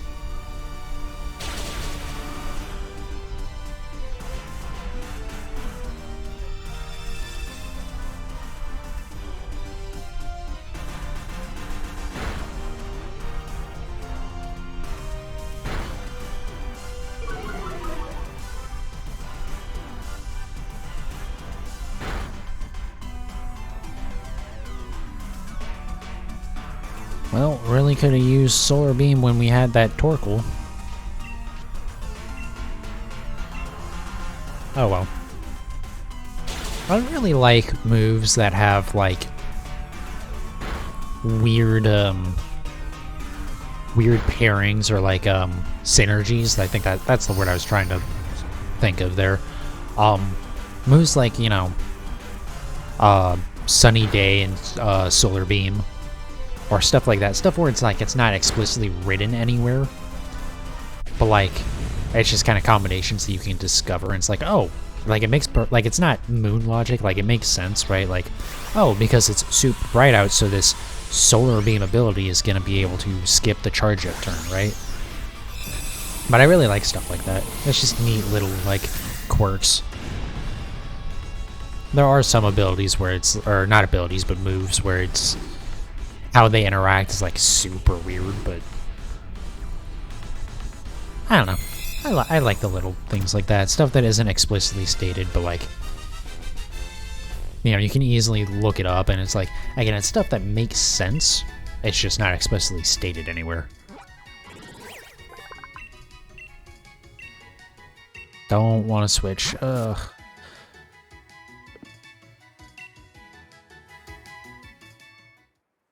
I always forget that I can just mash B while going through that dialogue stuff and it'll automatically just send it to the box when you're doing that.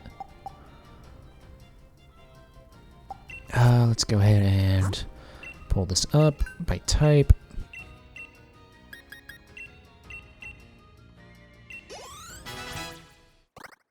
We have definitely slowed down on the XP gain here.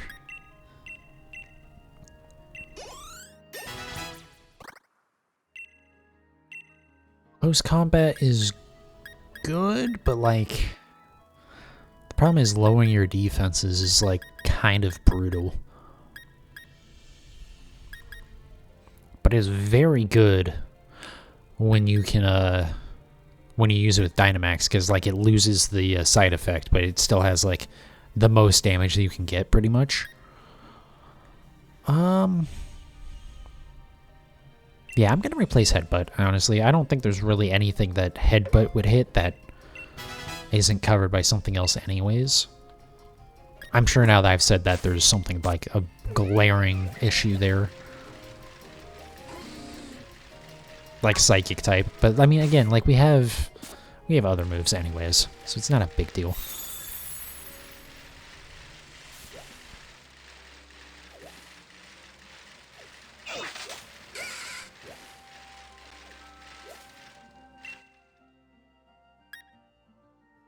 Really? This is a 2-star? Ugh. I guess I'll do it, but like the candy that I get from it isn't gonna be of any use. So yeah, I kind of feel like these dens are limited to only 3, and again, I don't even know if I've seen a 4-star yet. Until, you know, like I complete the story of this DLC. Which makes it kind of tempting to go back to the normal wild area, because those I'm going to be able to do 5-star and stuff. The good news is this won't have any shields, so we're just going to nuke it right here. I'm pretty sure this will one-shot. Yep. Goodbye, Pinsir. Alright, hopefully we at least get a rare candy from this, because otherwise this raid was just useless. We'll get 1 medium candy, which is not very useful at all. I mean, we'll get 5 small candies as well, but like, again, those aren't going to be of any use to me.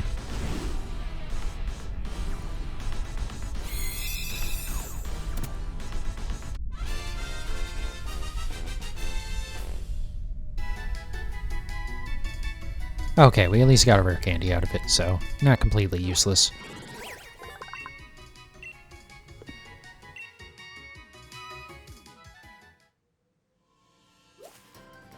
Okay.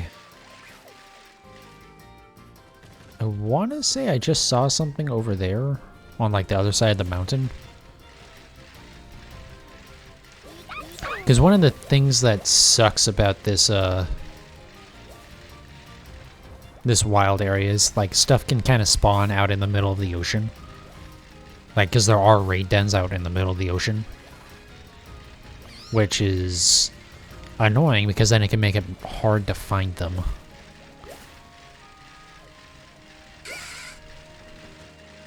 Because there is a draw distance limit on how far away you can see stuff.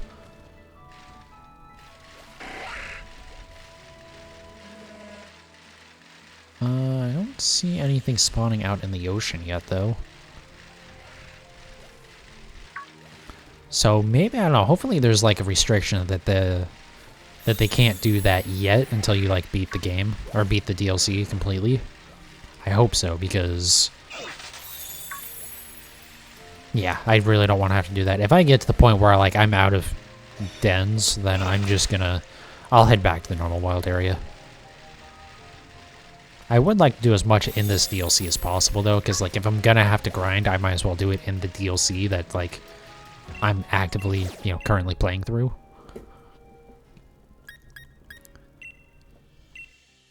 Alright, we're really not gonna like the fire typing on this, but again, I didn't look at how many stars this raid was.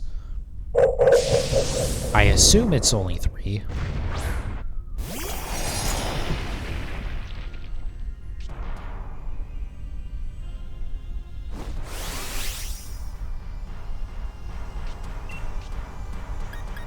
Wow, we don't have anything good. I thought Behemoth Blade would be fine, but yeah, I guess because of the fire typing.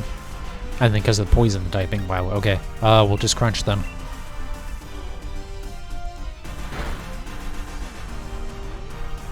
Still did pretty good damage, though.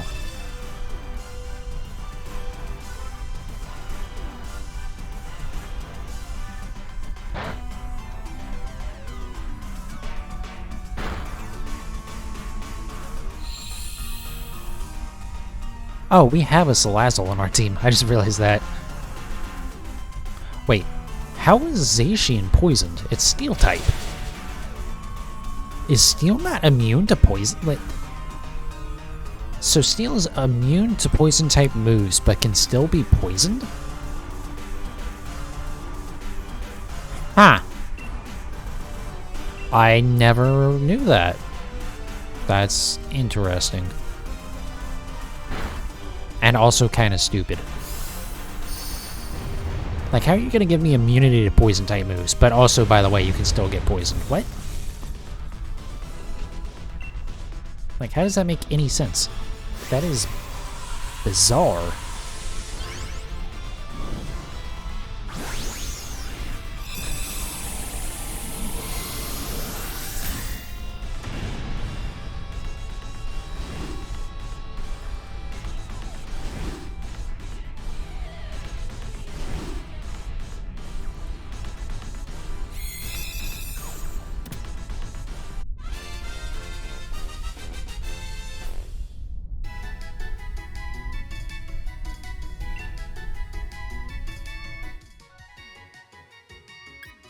Alright, so we'll do the other raid in this area, or this specific zone of the wild area, and then,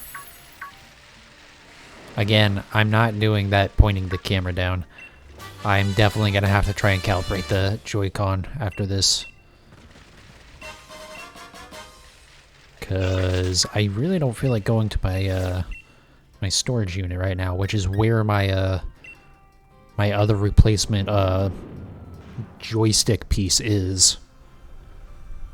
I might have to look on Amazon tonight to see how expensive it is, because that's how lazy I am. I don't feel like... Because the other thing is, I don't remember exactly where I put that. And so I'm going to have to dig through a lot of stuff. I think I have an idea of where I put it, but I don't remember for sure. And I don't remember it being particularly expensive either. So it honestly might be a thing where it's just going to be cheaper for me, or easier for me just buy another pair. Man, nothing I do here is going to be really too effective, is it? Is I guess, I don't remember off the top of my head if ground resists steel. I probably should know this, but... yeah, works well enough. Alright, so I'm pretty sure this was a 4-star. Because it had the shields popped up at a higher HP than the other ones have. And it has more shields as well. But that could just be an effect of it being... Also, the fact that it's a Sand Slash instead of Sand Shrew. I could have also just paid attention when we started this battle, but, you know, that would make sense. So, heaven forbid I do that.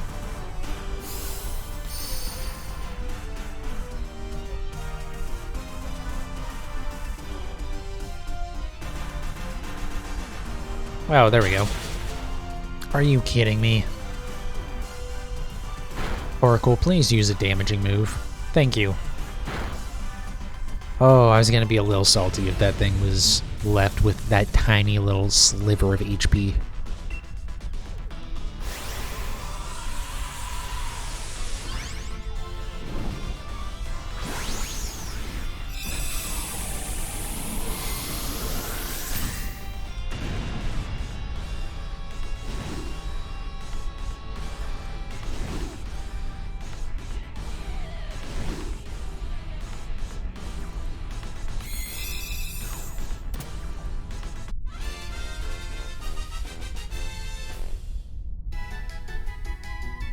Really? That was only 3-star, huh? So yeah, I'm pretty sure I guess you can only get 3-star raids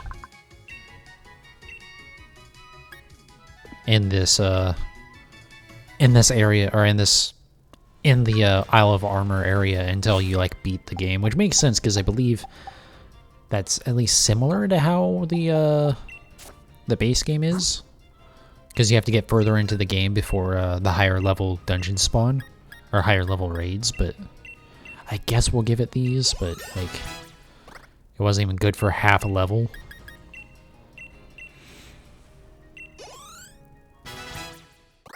But it's okay, we are getting closer. Focus Punch is another move that I don't like. Yeah. Goodbye.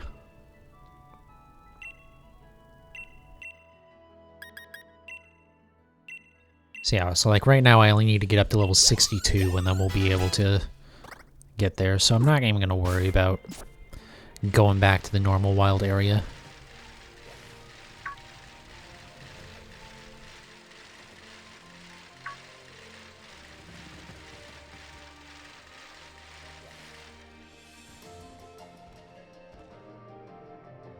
Oh, sorry, I just sneezed there. Holy crap.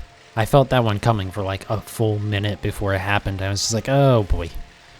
Here we go. I feel like new dungeons must have spawned. Or not dungeons, but you know what I mean. Because it looks like there's new ones in this forest, and like they weren't there before.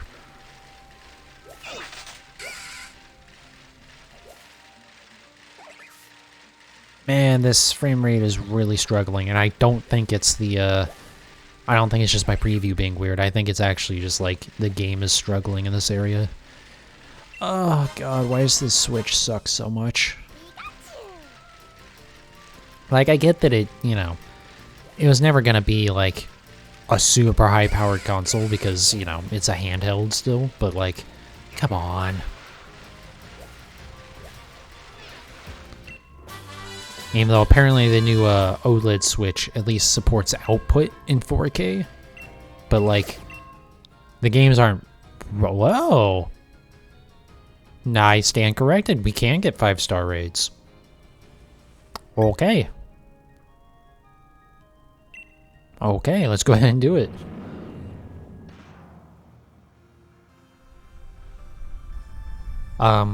Anyways, but yeah. The OLED Switch, I believe the dock specifically supports 4K output, but like it, even if you set it to 4K, it's not actually playing in 4K. It's just playing in at most 1080p and upscaling. And I don't think natively games usually ever play in 1080. I think they're usually like 900p or some crap. I don't know. I just like, can we at least please get like 1080 60, please? Like, make that just the base standard, please, for love of God. Oh, for love of God, this battle's gonna suck.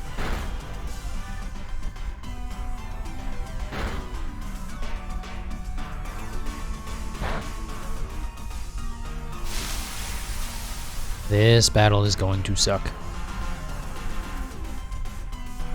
This actually might have been a good time to use Eternatus, because I could get the flamethrowers off on it. Oh god. I wonder, we might actually end up turning out on this, like running out of turns, because you can only have 10 turns. Why did it not land any of those effect spores the first time around? It only landed it on me, and then everyone else got off without getting hit.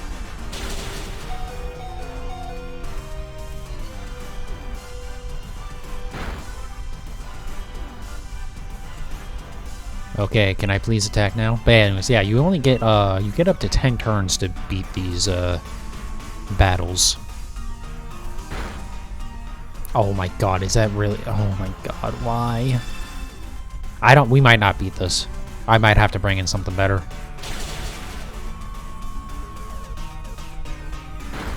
Bring in either Eternatus or whatchamacallit, my Ninetales with put the safety goggles on it, or whatever the goggle things are that protect you from... actually, I wonder if it'll stop Effect Spore, even. I would think so, right? Because it's a spore, so it should protect from that?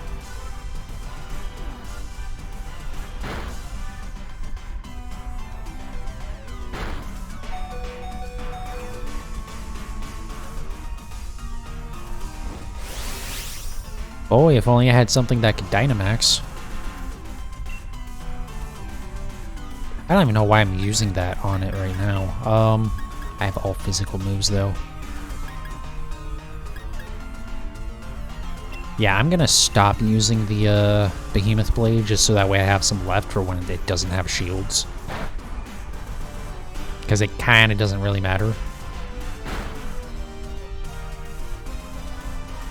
I'm surprised nothing's been knocked out yet, honestly. Okay, there we go. Unfortunately, it probably has at least one more set of shields, so...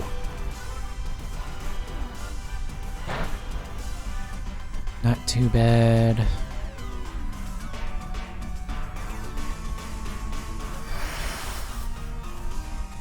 Honestly, that grass was helping us more than it was helping it, but...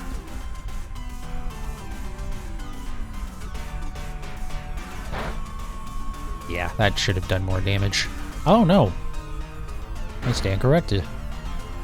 I was just kind of scared. Okay, maybe it doesn't have another set of shields? I don't know. We'll see in a second, because I feel like if it does, we'll hit it here. Assuming both Quillfish and Delmai's attack.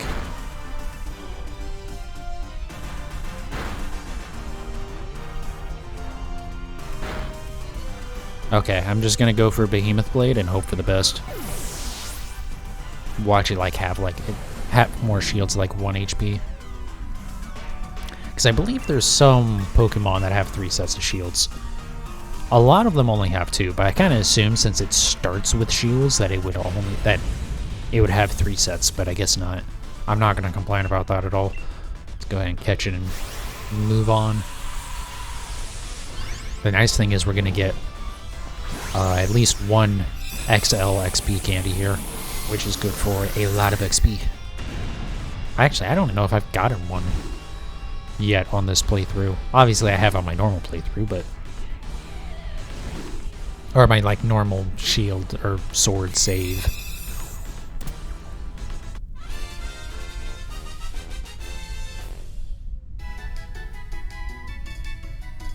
Really? We only get 2 large candies and we don't... ugh. That rate was not worth the time. Well, we'll see in a second, actually. Maybe I shouldn't say that. Because the large candies are decent.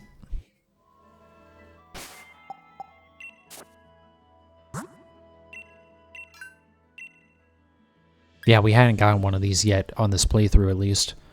Okay, let's go ahead and use these first. So those are worth 10k apiece. And this is 30k. Honestly, not as much as I kind of was hoping for. Just clear these.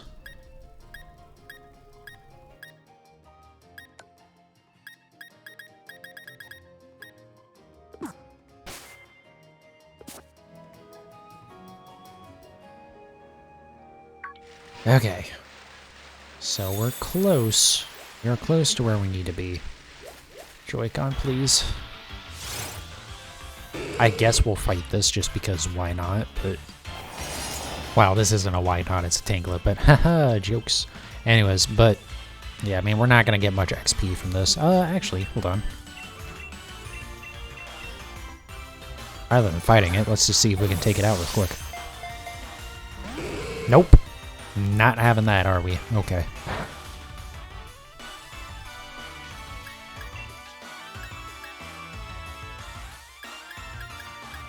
Yeah, let's just do this.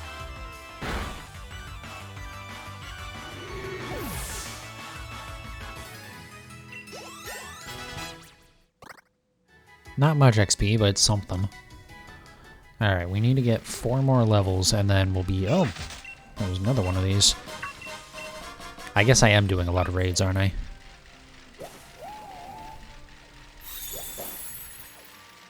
Yeah, more raids definitely spawned. Okay, so that's nice. So they can't spawn, like, out in the ocean right now. Or they can, maybe it can reset without doing the ocean raids. I don't know. I don't think they can spawn out in the ocean, though. Try this again. I love how it's just about to change to a different camera angle, and then the Pokeball went out. Okay.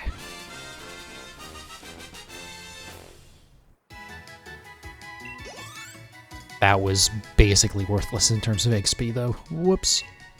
Nope, nope, nope, nope, nope, nope, nope, nope, nope, nope. I already had a Wooper, really? Is Wooper in the base game?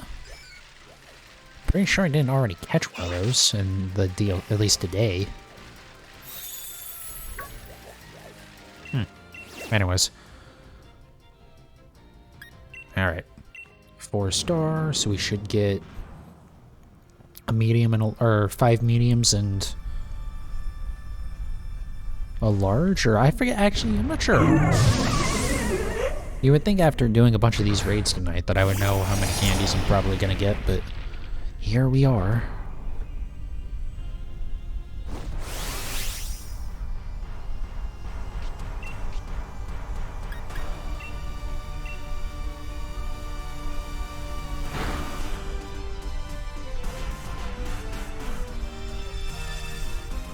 Alright, I really hope we can get up these levels pretty quickly here, because I would really like to finish this DLC tonight, just to, like, it would make it so much easier, especially because we'll be close no matter what, so it'd be really annoying to have to do, like, the last 20 minutes tomorrow.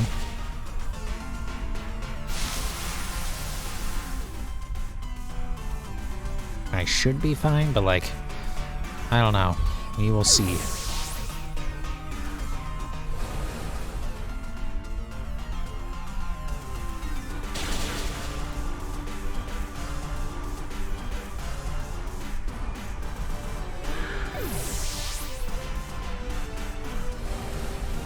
Okay, so that we already lost 2. Have we even, like, gotten through to its shields yet? I don't think we have. This is gonna do no damage. No? We did. Okay, I am not paying attention at all, I'll be honest. I'm kind of just, like, letting the game play out in front of me. I'm more focused on drinking my energy drinks, sorry.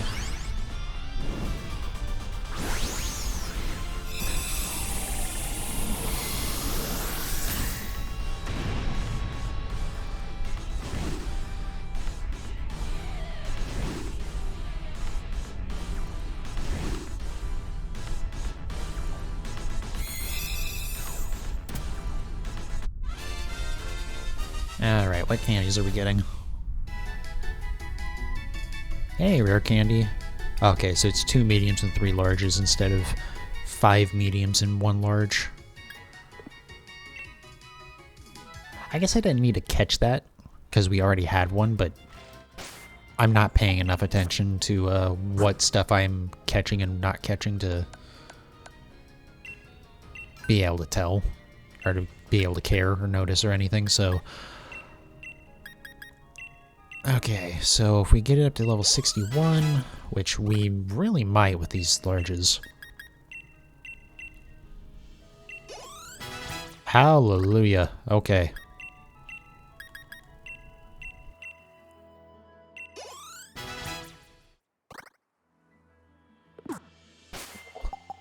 Let's go ahead and save. And we'll actually put Kubfu at the front of the party as well. I don't remember if I have to do that. The thing is, so... The reason why... I guess I should have explained this. The reason why I had to do that grinding to level it up there was because in these towers that you have to do, or singular tower, because you only get to do one,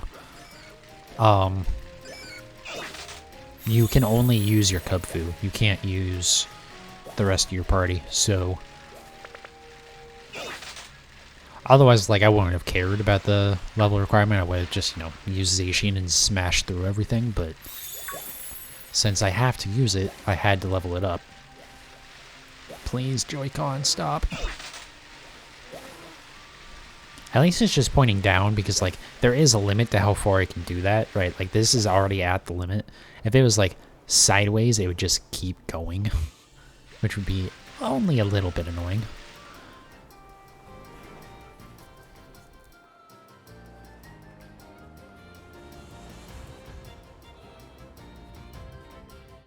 Alright, we'll save again.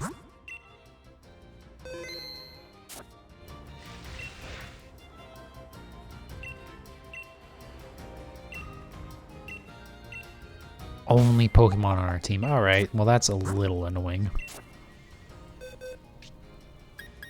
Here's what we'll do. There we go.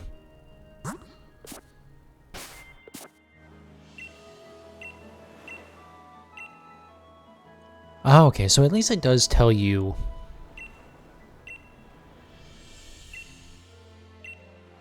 And I wasn't sure if it would tell you in-game what level you should get up to.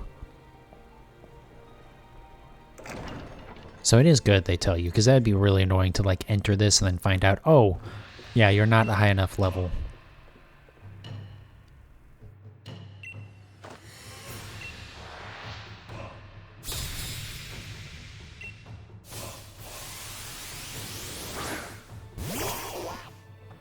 Alright, I'm glad that grinding didn't take near as long as it could have.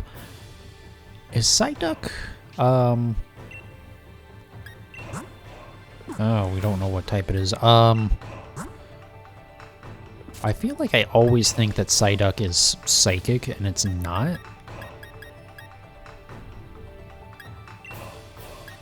But I'm just gonna go ahead and use... let's just use Brick Break. It'll be fine. You would really think that I would remember the typings of, like, some of the Gen 1 Pokemon, but, like, something like Psyduck, I don't know. I can never remember that it's, like, if it's just water or if it's water psychic. I don't think it's psychic, though. I think it's just water.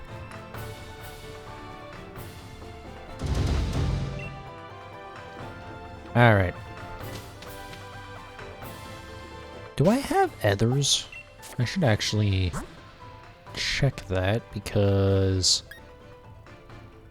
Okay. So, we have at least an elixir. So I shouldn't have too much trouble.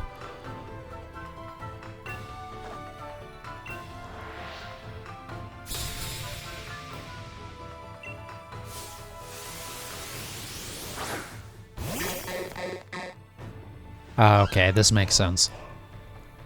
It's the water tower, so everything is water type. That makes a lot of sense. Yeah,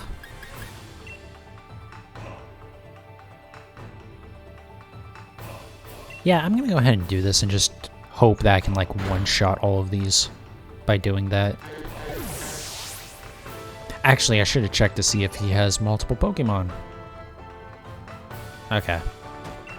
I think all these guys only have one Pokemon, though.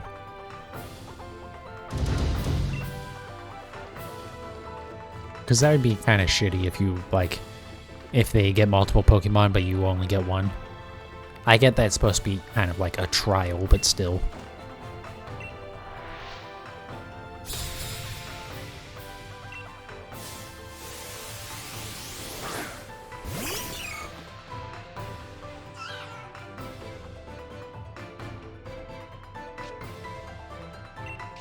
I only have one.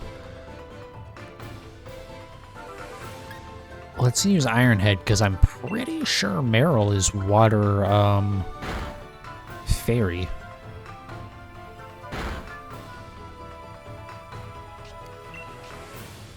Or it's not.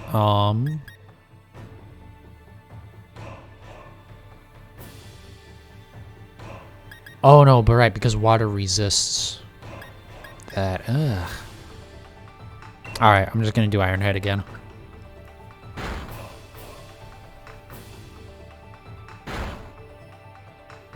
Alright, that's not terrible.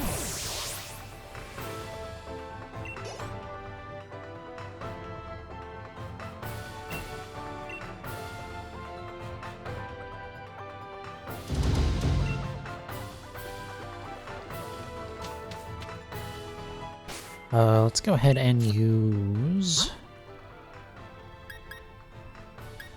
Just use a single super potion. It's not like I'm gonna run out anytime soon.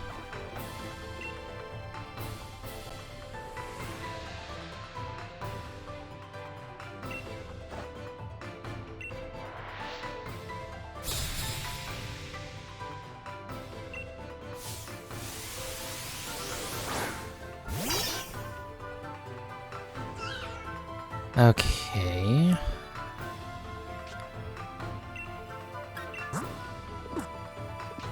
This is another one that I don't remember if it's pure water or if it's water fighting. I know Polar Wrath is water fight. Actually, wait a second.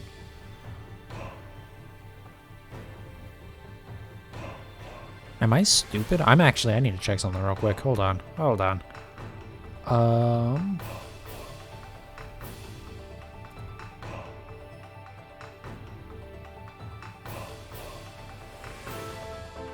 I realized now that I was saying earlier that, like, I think, Keldeo is one of the... Keldeo and, like, Urshifu are the only water fighting types, but I don't think that's true at all, because... like, Poliwrath exists. Yeah, okay. I'm stupid. I don't know why I said that earlier. I am very stupid. Let's just do this and hope it doesn't... Okay, that's a little annoying. My only fear is that it will... I will not kill... Okay, we knocked it out, good. I was a little afraid that I wasn't going to knock it out, and then it was going to one-shot me. Because I was going to have reduced defenses.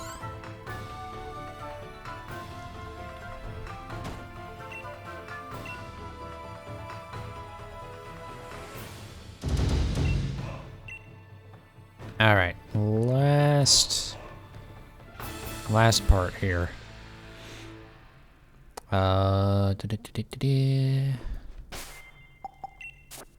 Kinda want to just use the elixir. Just to be safe, but I think I'll just use the other... never mind. We won't need to use more than one close combat. It's fine. Honestly, I might not even need to use close combat at all, but just in case. Also, I don't know why I'm a little sniffly today. I must have the Rona. No, I don't. But it is a little annoying.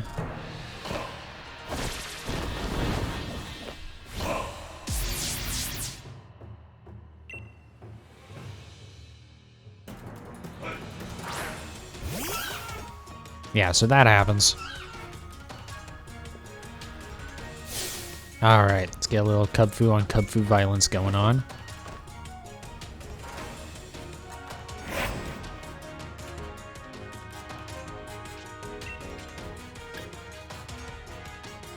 Okay, I guess I'll just aerial ace the entire time because you know. Oh, well, this is gonna be a problem.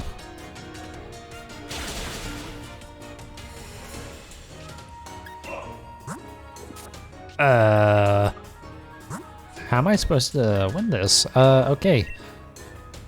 Yeah, that'll heal it fully. Okay, that should be... I don't think I can win this until, like, he misses an ability. Or a move. I always say ability, but, like, ability has a very specific thing in these games. Or until he runs out. Because, like, this is... So if you don't outspeed, you can't win, it seems like. Just because I need to be able to hit him twice before he hit me twice.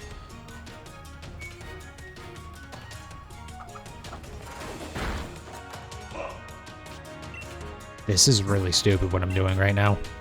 I kind of wish I would have saved before this just so I could have, like, done anything. I don't know, this is... Why does it feel like he's doing slightly more damage, too, every time?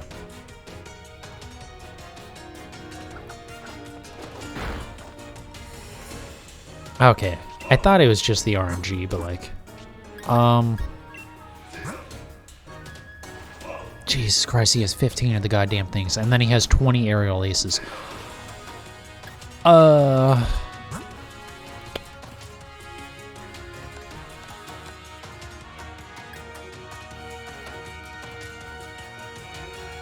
The problem, I can't use this because, like, that would be good. It would be very helpful, but it's not gonna. I will get knocked out if I use that right now, I think. You know what? It doesn't matter because I think I'm gonna be resetting in a second, anyways. And it does increase my defense, so maybe I'll survive this. Okay, and then there we go. Okay. I should have just done this before. I've never used the mushrooms like that, but then I saw that and went, oh, right, that's the thing that I can do. I'm gonna use another mushroom as well. Just to really help with it. Because I think I'm still in... Okay, let's just do this. I will outspeed now, too. Okay. Alright, that made it a lot easier. Maybe that's how they expect you to beat that battle. But yeah, that's annoying because, like... I guess because I didn't level it up by battling, so I didn't get any EVs, but, like... Also, I didn't look at the IVs of this Kubfu either. I guess I should have thought about it and be like, okay, well, he's gonna be level 70, so let's be at least level 71. That was stupid. Have I ever mentioned that even though these games are easy, I'm still not good at them?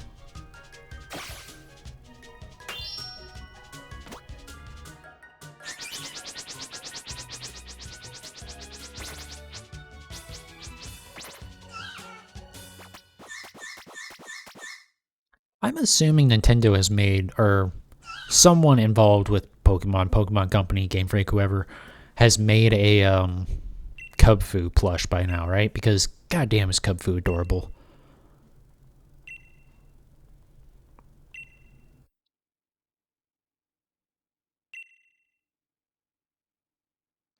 Alright.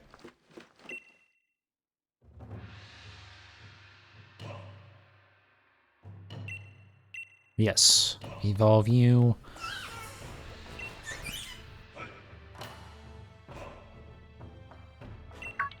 And then we'll almost have our completely broken... Well, I shouldn't say completely broken. It's a very, very good legendary.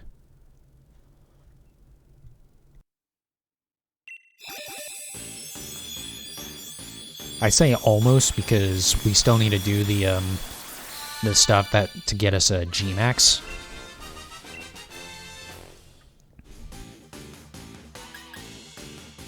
Because Urshifu is the only well, other than Melmetal, which Melmetal is its own nonsense, but other than that, Urshifu is the only Pokemon that you can't get the G-Max with a normal G-Max soup thing.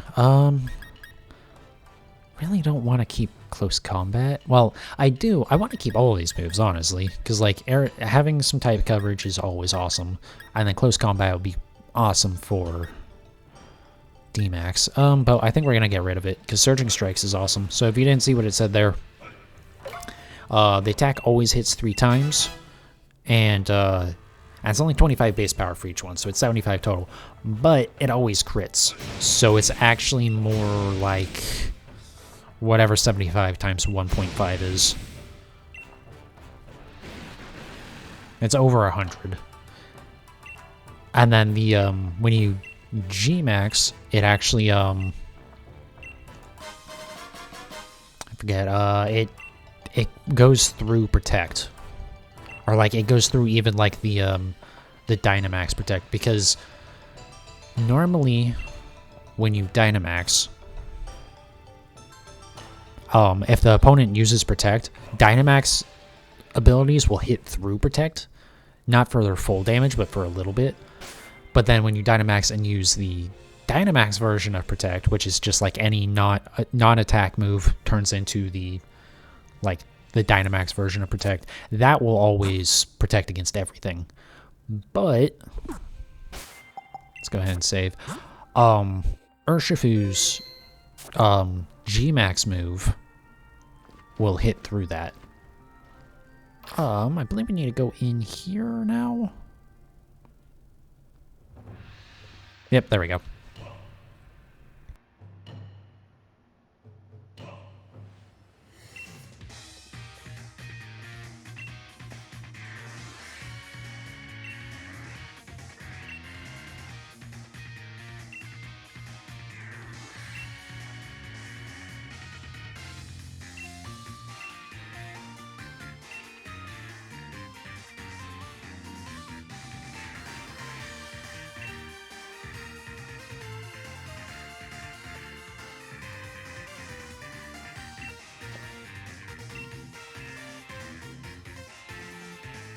What is with Clara's face there? What the hell is going on?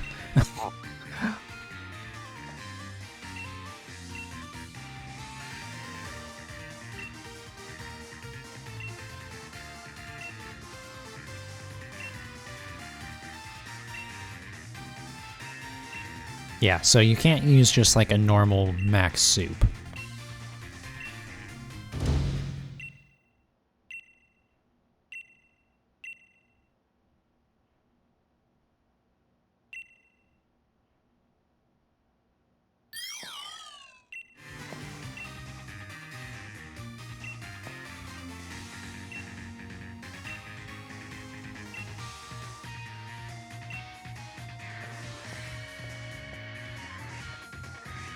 So yeah, of course they don't, like, tell you what the damn item is.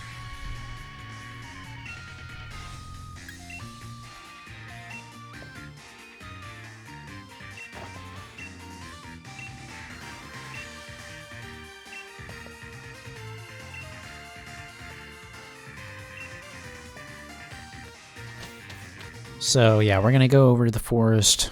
There'll be something over there, I forget exactly what.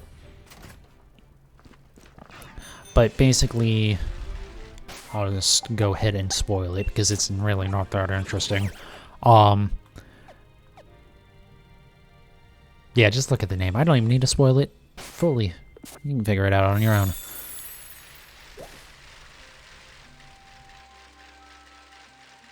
Yeah, let's get over to the forest. I don't think I could have just fast traveled over here anyways, because like you can't fast travel to every spot in this area. It's only a few of them.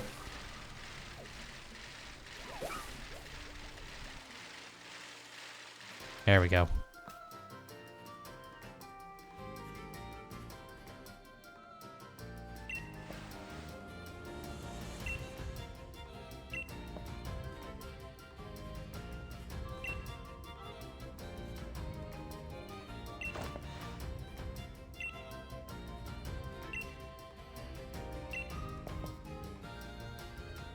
I love how they specifically say honey, but like, then, like he talks about Lilligant and Applin. It's like, neither of those make honey. What are you talking about, Hoppy?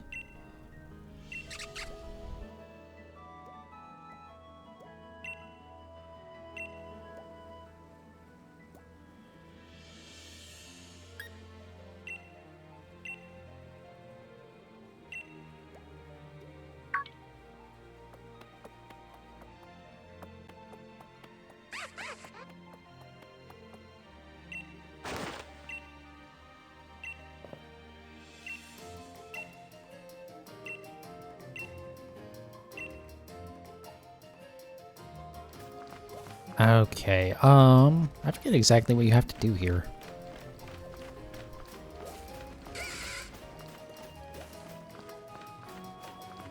Like, I know you have to go, obviously it says, you know, go find...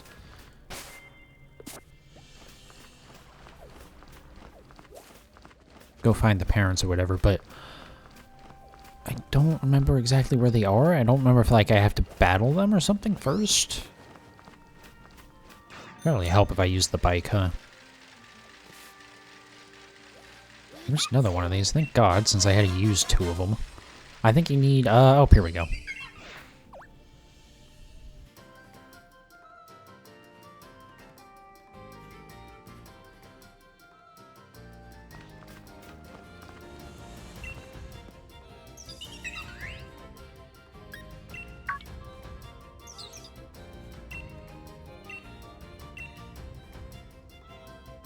Okay, I forget if I have to, like, go really slow for this or not. I feel like I do.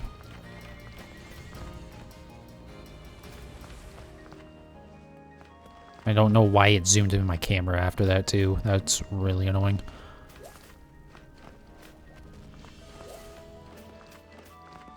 I don't remember if it, like, keeps up with you or not, but... it seems like it kind of does. I can at least, like, get a little bit further away, right?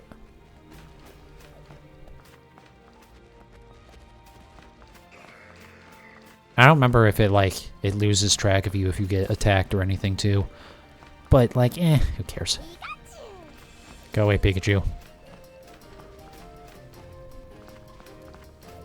I don't know, it's just easier if I don't find out, right?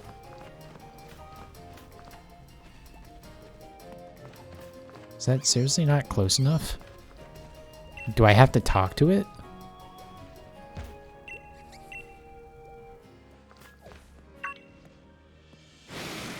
Okay, maybe I have to talk. Okay, I have to talk to Hop.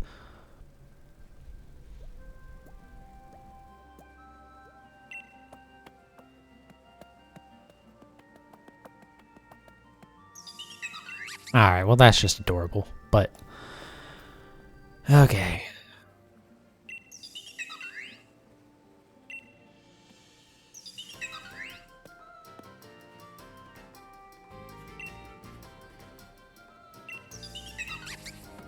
See, this is more like the type of stuff that would have been kind of just neat to have in, like, the base game. Just, like, little, like, side questy stuff instead of the kind of nothing that there was in the base game. I don't know. I liked Sword, but again, it's definitely lacking in a lot of ways.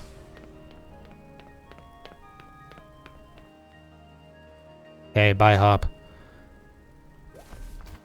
Once again, God, please stop zooming into the camera. It's like, in this big area, I really don't want it so zoomed in. Also, Joy-Con, please, for the love of God. I'm begging you. There we go, Applin.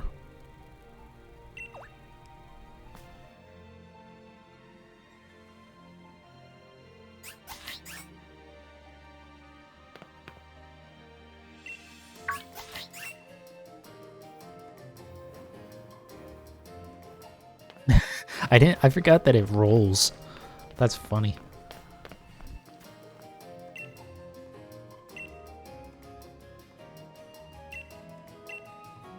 I wonder where the apple could possibly be. Also, it's literally right there. Okay.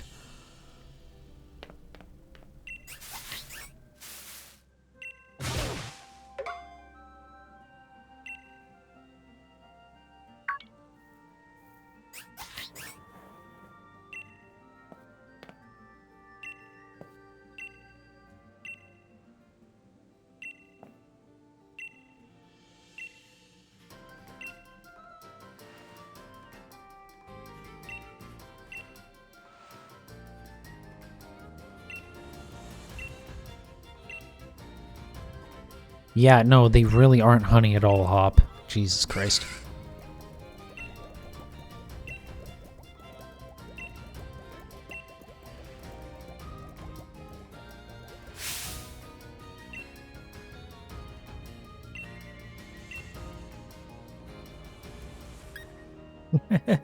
I forgot that that's a, yeah, I'm gonna be a dick.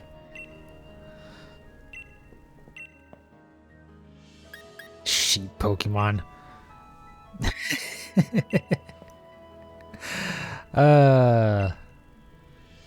Okay.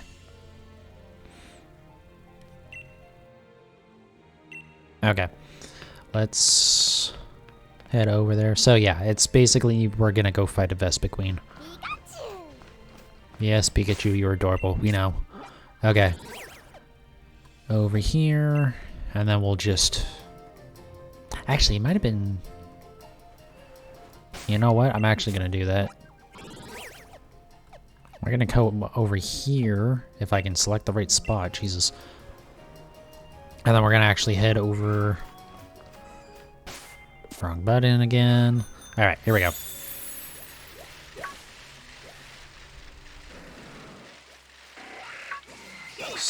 So, for this battle, I think I'm actually going to bring... I know I have Urshifu, like... Oh, right, I need to actually also put all this back in my party. Whoops. That's part of why we had so much trouble with that battle before, too, because our speed stat is garbage. Special attack...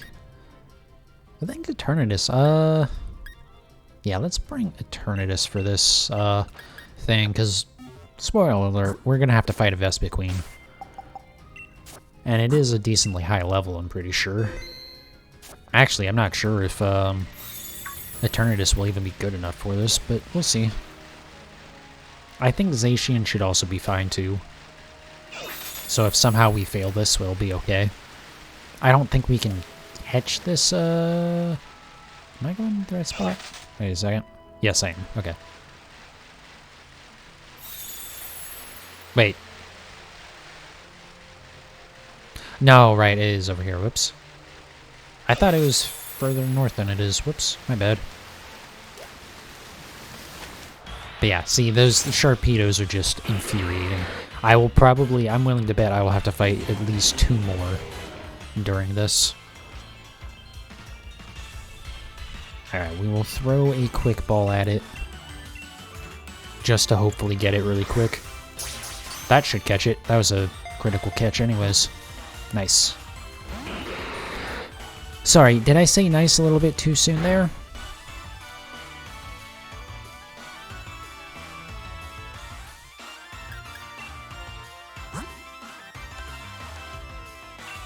Yeah, I don't care about catching it anymore. I'm a little upset. Come on, it got out of a critical catch? Are you kidding me? There's another one, like, on top of me.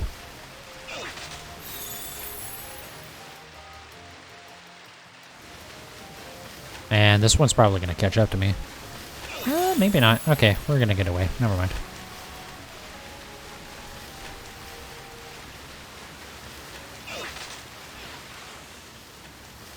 Yeah, 2 of them on top of me.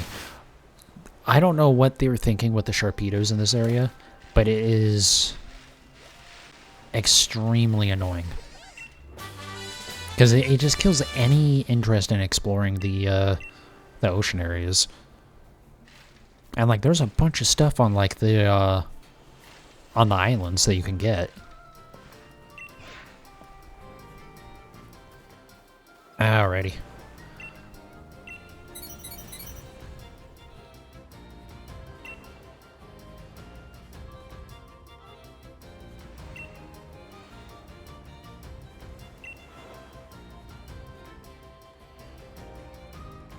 Alright, I'm gonna go ahead and save real quick.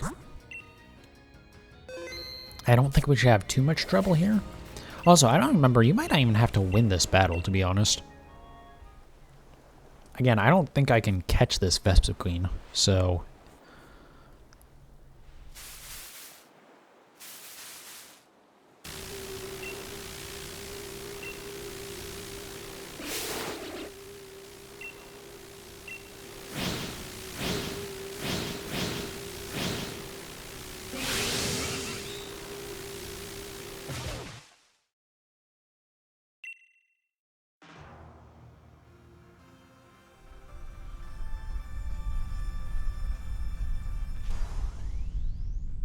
Does Hop join us for this battle? I assumed he would. That's not ideal. Okay, of course this has pressure too. Can't really use Dynamax because we're Eternatus.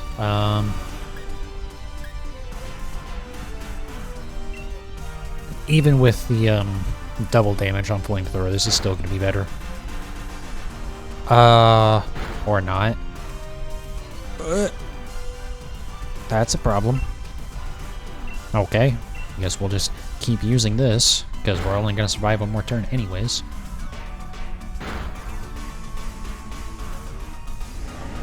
Also, slight problem.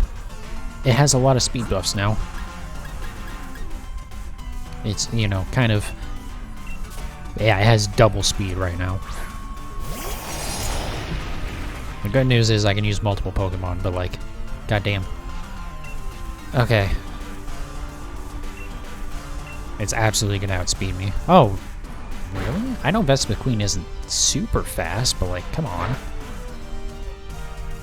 I figured it would have outsped me by now. They have double speed. Does it tell me what level it is? No, I have no idea. Okay. I was just curious. Okay, never mind. This was not difficult in any way. It was a little concerning at first because of the, you know, the knocking out my Eternatus in like 2 attacks, but...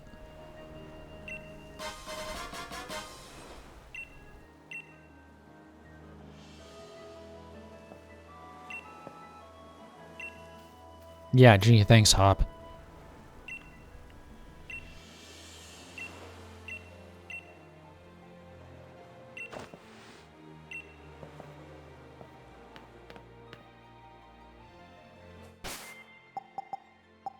So it said it put this into my medicine bag.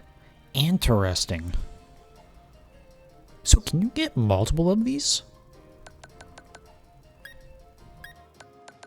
I know you can only make one of the soups, but like...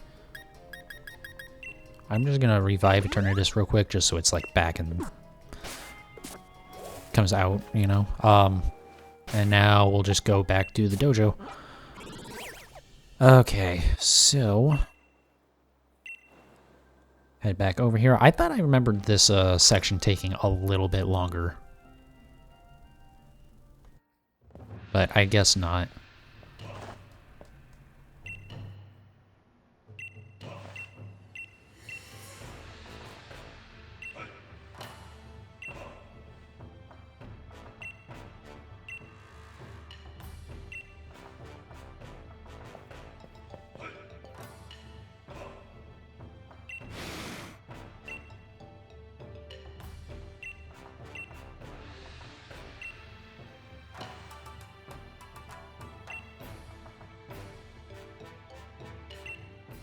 Right, I forgot there's another battle here.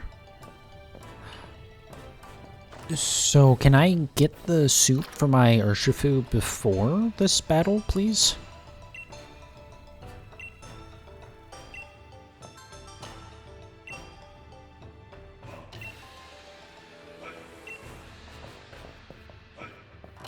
Are you gonna let me...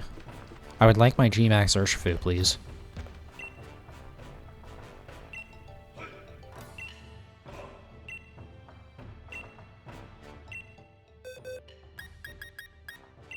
There we go. Oh, I guess we could give the soup to Rillaboom as well, but like obviously we want to give it to Urshifu. That's the whole point of getting the nonsense. And I don't think we have enough. No, we don't have enough mushrooms. Because I think we had 4 before I did that. And yeah, now we have 1. Okay, let's go heal real quick. And then we'll lead with the Zacian. Just so that way Urshifu doesn't like doesn't open up into a bad type combo. I don't know what I'm gonna be facing off against first, so and being that they're my highest level Pokemon by far, I don't know why I just swapped Urshifu there. It doesn't matter. It's not a double battle anyways.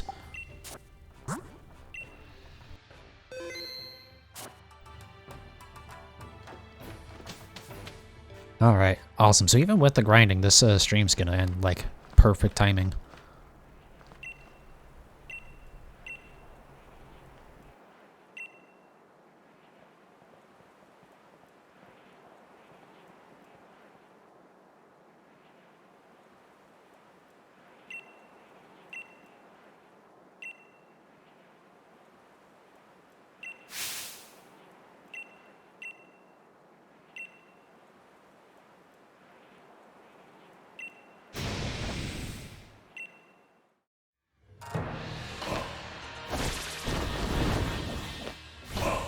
Alright, back to Crazy Mustard.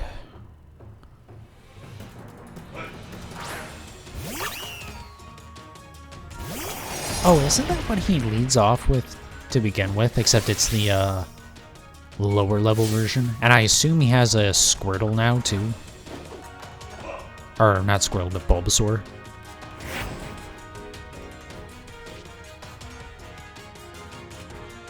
Also, he is a significantly higher level.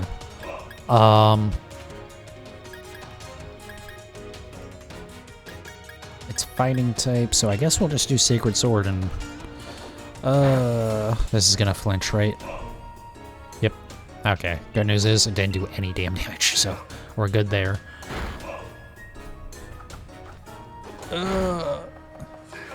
Wish you would have hit me with that first, actually. Sacred Sword again.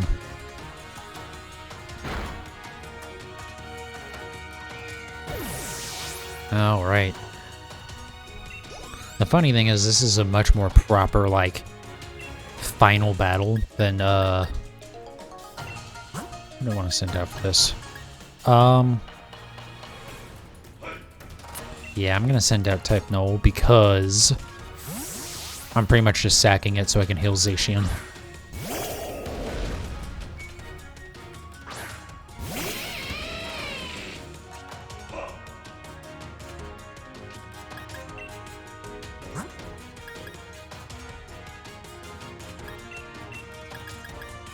But anyways, I was saying this is a better, like, final battle than, like, the base game's one because, like, he actually has a full party. I don't remember if Leon has a full party or not.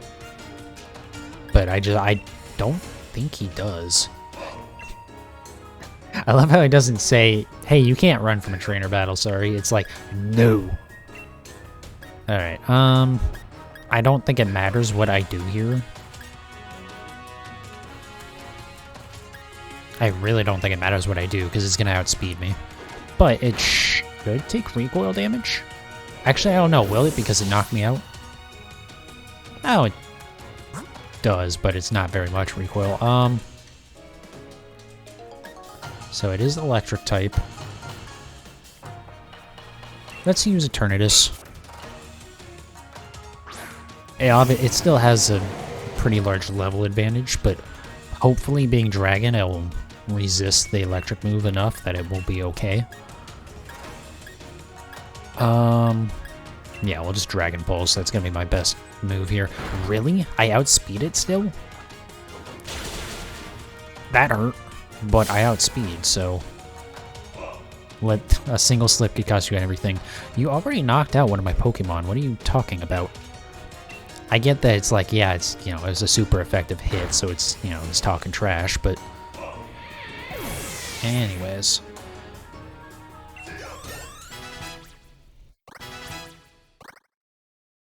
Alrighty. Komo-o, that's fighting Dragon. Which means... Zacian, you're up. Because Dragon is useless because I'm Fairy, and Fighting is useless because I'm Fairy. Even though I'm Fairy Steel, so Fighting should be neutral, I think. But, I mean, Dragon is actually useless. Dragon will do literally 0 damage against me.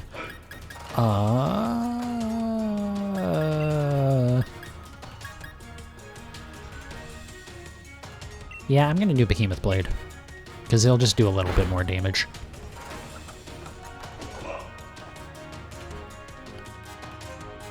Please don't raise speed. Yep, it raised speed. Oh. And it... Okay. Is it going to outspeed me? It doesn't really matter, I guess, what move I use. Okay.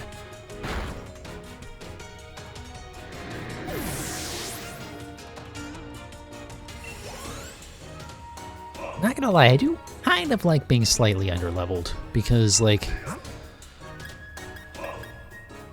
It's nice to, like, actually have to think through my moves a little bit. So, this is flying... Flying Steel. Eternatus could be my best bet here, at least to open with. Yeah, let's throw out Eternatus and we'll do Flamethrower. Yeah, I don't know. It's been... As much as I like kind of just smashing through the Pokemon games, it's definitely better for, like, streaming if I'm not just, like, blasting through it overpowered. Because, like, actually having to think out my moves a little bit is much more interesting. I can't believe I'm still outspeeding it.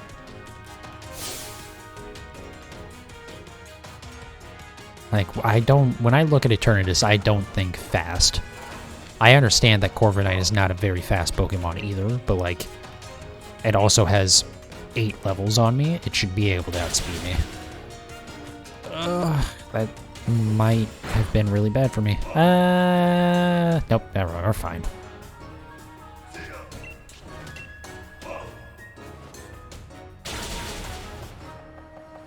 This should also give you an idea of how easy the game is, though, too, is that I'm 8 levels under it, and I came in with, like, half health, and I'm, like, still, like, I don't know, it's just, like, even when I'm under-leveled, it's still not hard to do. Bolt Beak. The user attacks before the target. Ooh, right, oh, that's how Vicious Rend works, too, though, right? If it moves before, yeah, the power is doubled. I think that's how Vicious Rend works. I mean, I like the paralyzed chance, but this just straight up does more damage. Granted, here's the thing, though, right? Arctozolt is slow as hell. You know what? I'm gonna be honest. Yeah, I'm not gonna take Bolt Beak on it.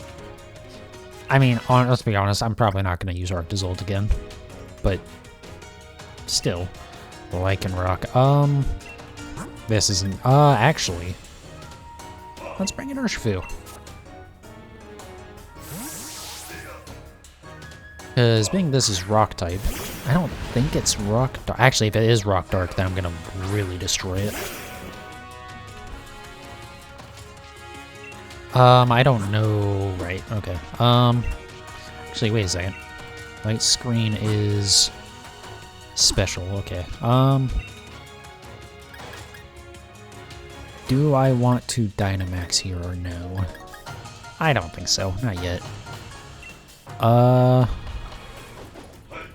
Okay, well, fortunately, it did waste a turn, basically. Oh, and we got rid of the Light Screen, too.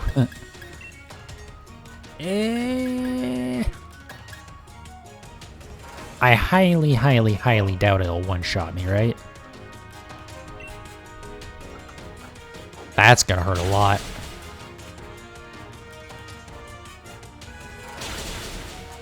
That was not pleasant. Okay. But it didn't one-shot me.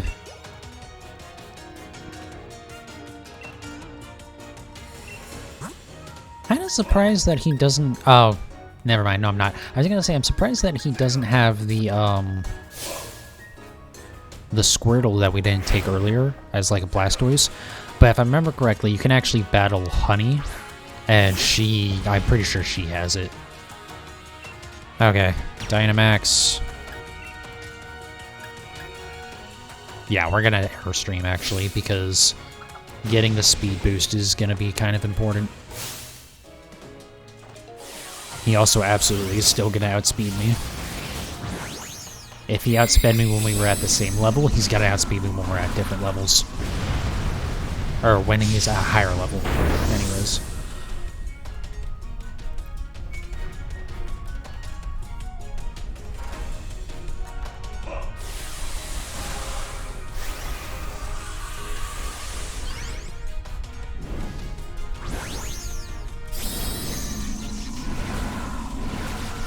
Also, even though I only have half health, like, worst case scenario, what happens here is I get knocked out, and then I bring in Zacian and I just stomp on this thing, so I'm not too worried. That's okay. We're gonna get a speed boost. That did not do nearly as much damage as I was hoping it would do. I guess we'll just Airstream again, because I really need the... Okay. I wasn't sure if... Oh, that hurt. Okay. Alright, and it's getting attack ups too. That's not great.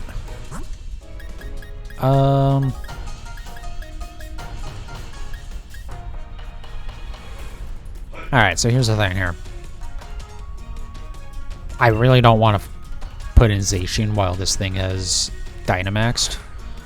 So we'll bring in Eternatus. I will probably get wiped out here. Also, I forgot about Stealth Rock. Ew, that hurt. I can't believe we outsped it. Are you kidding? How is... What is Eternatus's freaking speed stat?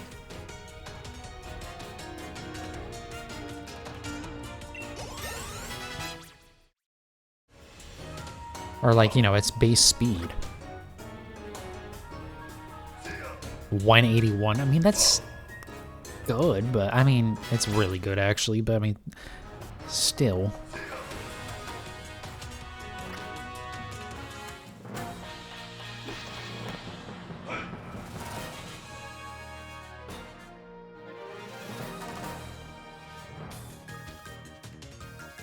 Base 130 speed. I mean, that is good. I don't feel like it's that crazy that I should be able to outspeed the Urshifu that was like a lot of levels higher than me. That's crazy it's been so fast.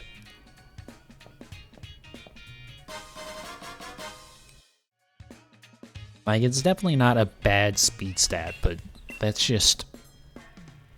I don't know, it just seems bizarre to me. I love how everyone is shocked and then Hobbs is like, yeah, I know.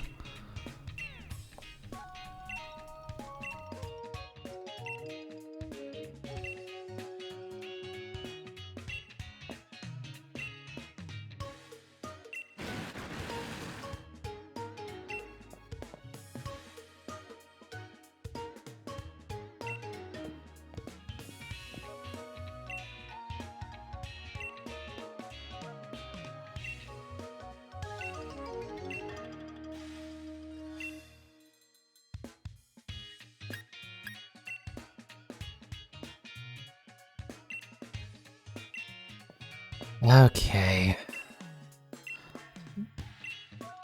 So I think this is it for the DLC. I mean, there's definitely, like, other things that you can do in this. Oh, yeah, I said I was gonna go do that, go catch that Wailord, huh? Alright, I'll go do that. I forget what level it is. It's decently high. Thing is, I kind of don't want to knock it out, because, like... Yep, there it is. I think credits roll here, too.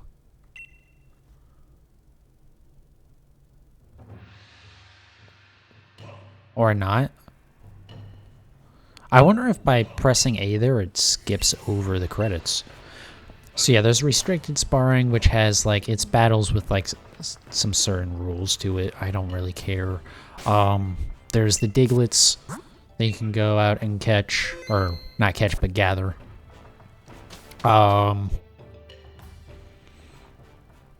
there's... I'll do this real quick, but I mean, there's the thing with Honey for, like, giving her Watts, which is also how you unlock the battle with her as well, but, like, it's a lot of Watts that you need.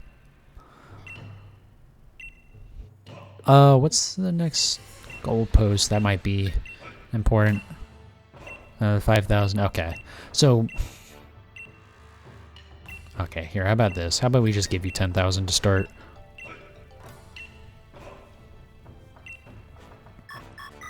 So yeah, this unlocks the hairstylist within that Poké Center thing. And so that way, instead of just the outfit,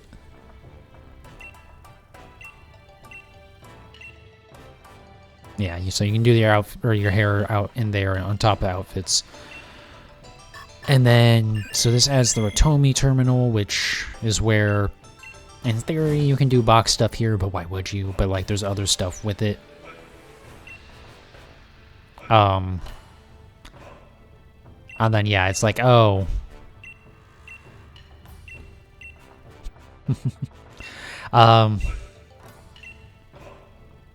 So yeah, and then you can keep giving her watts. It keeps unlocking new stuff. You can get like a vending machine that gives you the EV items, that being EV the letters. But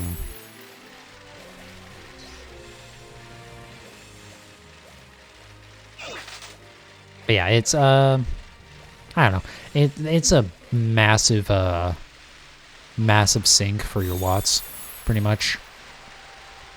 Which is fine, because it gives you, like, an end game, like, grind thing. The only thing that I don't like about it is that they are, the stuff that you get at the end kind of, like, isn't worth the trouble, to be honest. Yeah, I am healed from that. Okay, I have false swipe.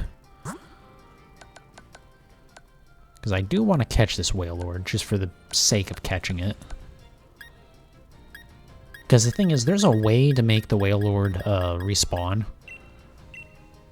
I'm not giving false swipe to Zacian or Urshifu.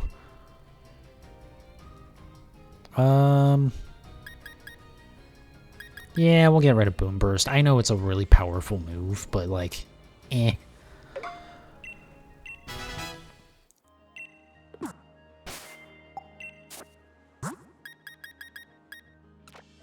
But yeah, there's a way to make this whale lord respawn, but I don't know if anyone has actually like figured out what exactly it is that you have to do. Because some people are like, oh yeah, it just like respawned like a week later, and then other people are like me. I've never seen it respawn in my main save of Sword. So yeah, there's just a whale lord out here that you can just encounter. I think it's like level 70 or some like insane nonsense. Holy crap. It's a very high level. Let's throw a quick ball. It probably won't catch because being under-leveled, I believe, makes it harder to catch stuff. Okay, never mind. I was all worried about... Anyways, okay.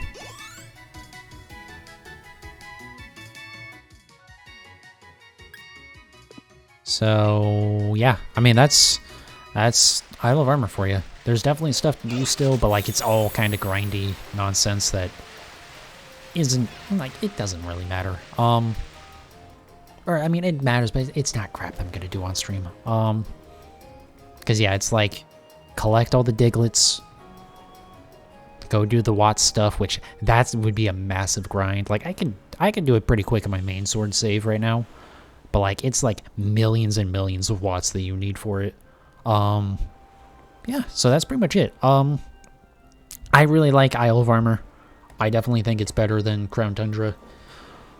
Honestly, other than length, I think it's better than the base game, even. Again, there's not a whole lot of length to it, so, you know. But also, it's $15. Kind of. It's $30, but, you know, it's half of the 2 DLC that you get. Anyways, I don't know. I really, really enjoyed it when it came out. I really enjoy it still now. So yeah, yeah, I guess that's it. So, tomorrow we'll do Crown Tundra. I don't know that we'll get through Crown Tundra all in one day, just because there's a lot of stuff that I have to do before I do the raids in it. Because, like, some of the stuff you have to do is, like, you have to go and get all the Reggies, and you have to go get all the, Galarian versions of the Cantonian birds, so it's kind of a pain in the ass. I might be able to do it in one day. We'll see. But yeah, that'll be tomorrow. And then, I might look at the calendar. So yeah, that'll be tomorrow. No stream on Thursday. Friday, we'll either finish up Crown Tundra, or we'll start doing the Dynamax adventures to get the legendaries. No stream on Saturday, stream on Sunday. Monday Forza Horizon 5 comes out. We'll see what happens with that. I'm going to be honest, I'm kind of in a hurry here because I really need to go to the bathroom. So thanks everyone who watched, YouTube, Twitch, or whatever. And yeah, I'll see you guys later.